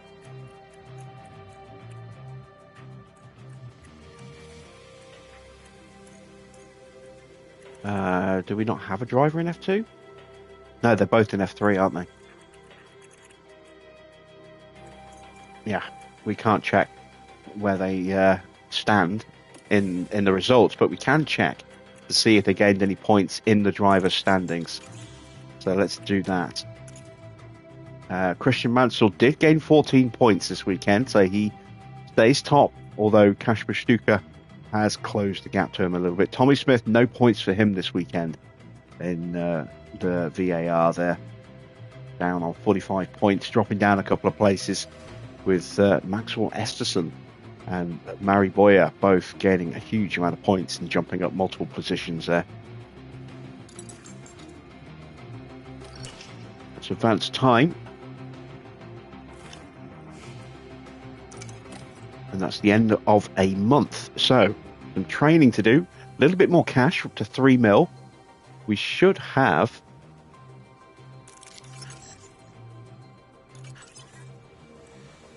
research coming up soon, I hope. Oh no, still 3 weeks away minimum. Okay, that's a bit of a shame. Well, let's see then. Can we maybe get a refurb done somewhere? Do we need to get a refurb done anywhere? The weather centre is the only thing I think that needs doing, and that is just 3 days away from being finished. That's excellent. Hospitality is a bit expensive, but we will potentially upgrade the memorabilia room. It's not that expensive, less than $1 million, and it will give us an extra 10 points on our team marketability, which will help with sponsors going forward, and it will give us an extra couple of points for the mentality hub as well. So not a bad trade-off for $880,000. Let's just check everywhere else for the team hub. Yeah, let's drop an upgrade on the team hub. It's getting close to needing a refurb, very close, and it's only level 1, so that will definitely help improve the mentality of our staff a little bit, and will improve their development rate as well. Race sim, I'd love to stick another level on that, but I just don't have 5 mil spare for that. And at least everything here is now usable. That would be the next one to drop an upgrade on, potentially, or the design center, either the car parts center or the design center. Looking at that, probably the design center, if we can afford it. It will be 8 million. We were going to do that earlier, but we got the boost on the design center from the email, and so we spent all of our money on research instead, which was, I think, the right call. There you can see Car 1's performance. It's not bad in a couple of places, but it's not great, and it's not guaranteed to be completely accurate either, because it's between races. We were not 15th in the low cornering, so I think there's a couple of cars with some broken parts that haven't been replaced yet. Let's take a look at how our affiliates have improved, if at all. 2 points in adaptability for Christian Mansell, a point in accuracy for Tommy, and Jack gains a point in overtaking. What about our main drivers? Have they developed at all? No, they have not. Really do need a better centre for them, unfortunately. Ferrari have got a new chassis. They're working on a new suspension. McLaren are having a strong season, according to Andrea Stallard. They are second in the constructors, as you can see, but they are losing ground, and they are 3rd and 5th in the drivers.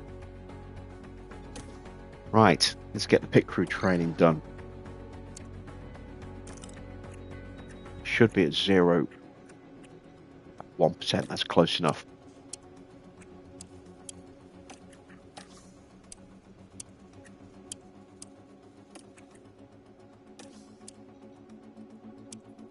There we go. Some extra speed training,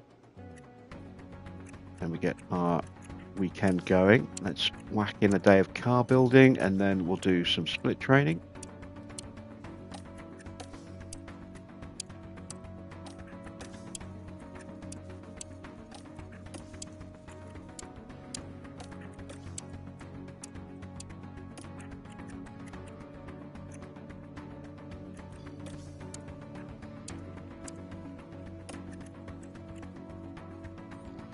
It's close.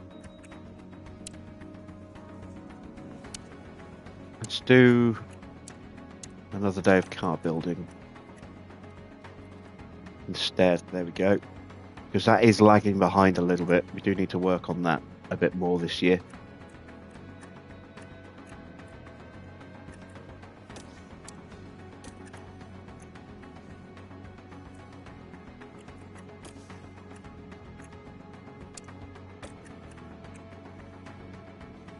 We'll go with a day of gym training there, just to take a little bit extra potential speed into Spa. And then once we come out of Spa, we'll go with some more split training.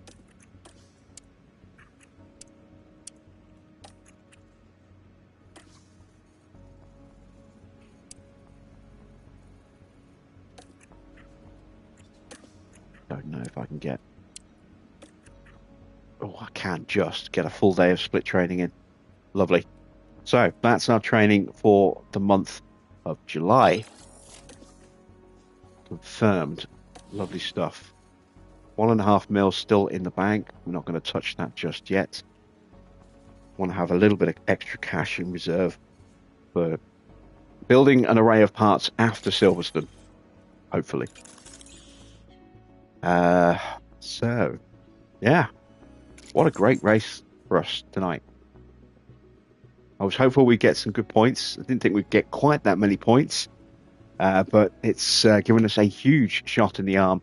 With 55 points, that has pretty much guaranteed, I think, 8th place in the Constructors. We could have probably afford not to score any more points this year and still finish no worse than 8th. I'd like, obviously, to keep scoring points. But the more points we do score, potentially the worse we'll be off next year, because we'll get higher in the championship, which means we'll get less hours in what will be potentially a crucial year with the regulation changes.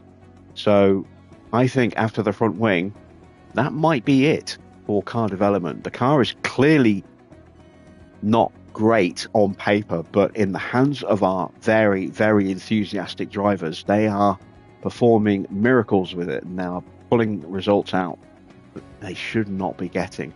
And I am absolutely delighted with that. So we can take a bit of pressure off designing and developing this year's car and focus entirely on next year's car to give us as much of a head start on the regulations as we can. We are going to lose out if we try and balance on everything. So it's a question of do we try and focus in on a couple of very specific parts, make sure that they are absolutely going to be nailed, because I think that's what the AI will probably do. Or do we try and make the car a bit more well-rounded? And I'm not quite sure which way to go on that. The plan was, with 4 ADR periods left, to do the front wing, the rear wing, the underfloor, and I think we said the suspension as the 4 parts that would get the focus. I might possibly not do suspension and might split the hours of the final one across another couple of wing projects. Half on the front, half on the rear. I don't know yet. We will see what our research gains are looking like against the regulation losses when we get towards that point of the year. But we're in very, very good shape. We could just get a little bit more cash coming in on a consistent basis. That would be superb, because then we could really start to work on the facilities. That is going to be our weak point next season, I think, is just not having the facilities to match the potential of the car, the potential of the drivers, and the potential of the staff. So if we can squeeze an upgrade or two out of the design center and the car part test center, maybe even the suspension simulator, that would be very nice. But that's not going to come cheap. It's not going to come cheap. So we'll have to see how that goes, because we have to prioritize spending money on research. That is it for tonight. I will be back at the usual time of 8 p.m. with Silverstone tomorrow night here on YouTube. If you missed the Porsche streams on Twitch this weekend, they are still available until Saturday and Sunday respectively of this weekend, before they will disappear forever. So do check those out. There was a double bill on the Saturday. We did the first 2 races of Porsche's Season 2 with a Hulkenberg-Schumacher lineup. And then Sunday I did Australia. Those 3 races are, as I say, available for a very limited time on the Twitch channel before they disappear into the ether, never to be seen again. So do check those out if you get the chance. And also don't forget to try and follow me on Twitch as well. We are going to continue with weekend streaming for at least another month until I get a new PC set up and running, and then we'll play it by ear as to how long we stay on YouTube with this series before we move that over to Twitch as well. yeah, we'll see what happens. But I hope to see you all again tomorrow. I hope you'll check me out on Twitch as well. Until then, that's it from me. Thanks for watching. I'm Jim Bob, and I'll be back with more F1 Manager very soon.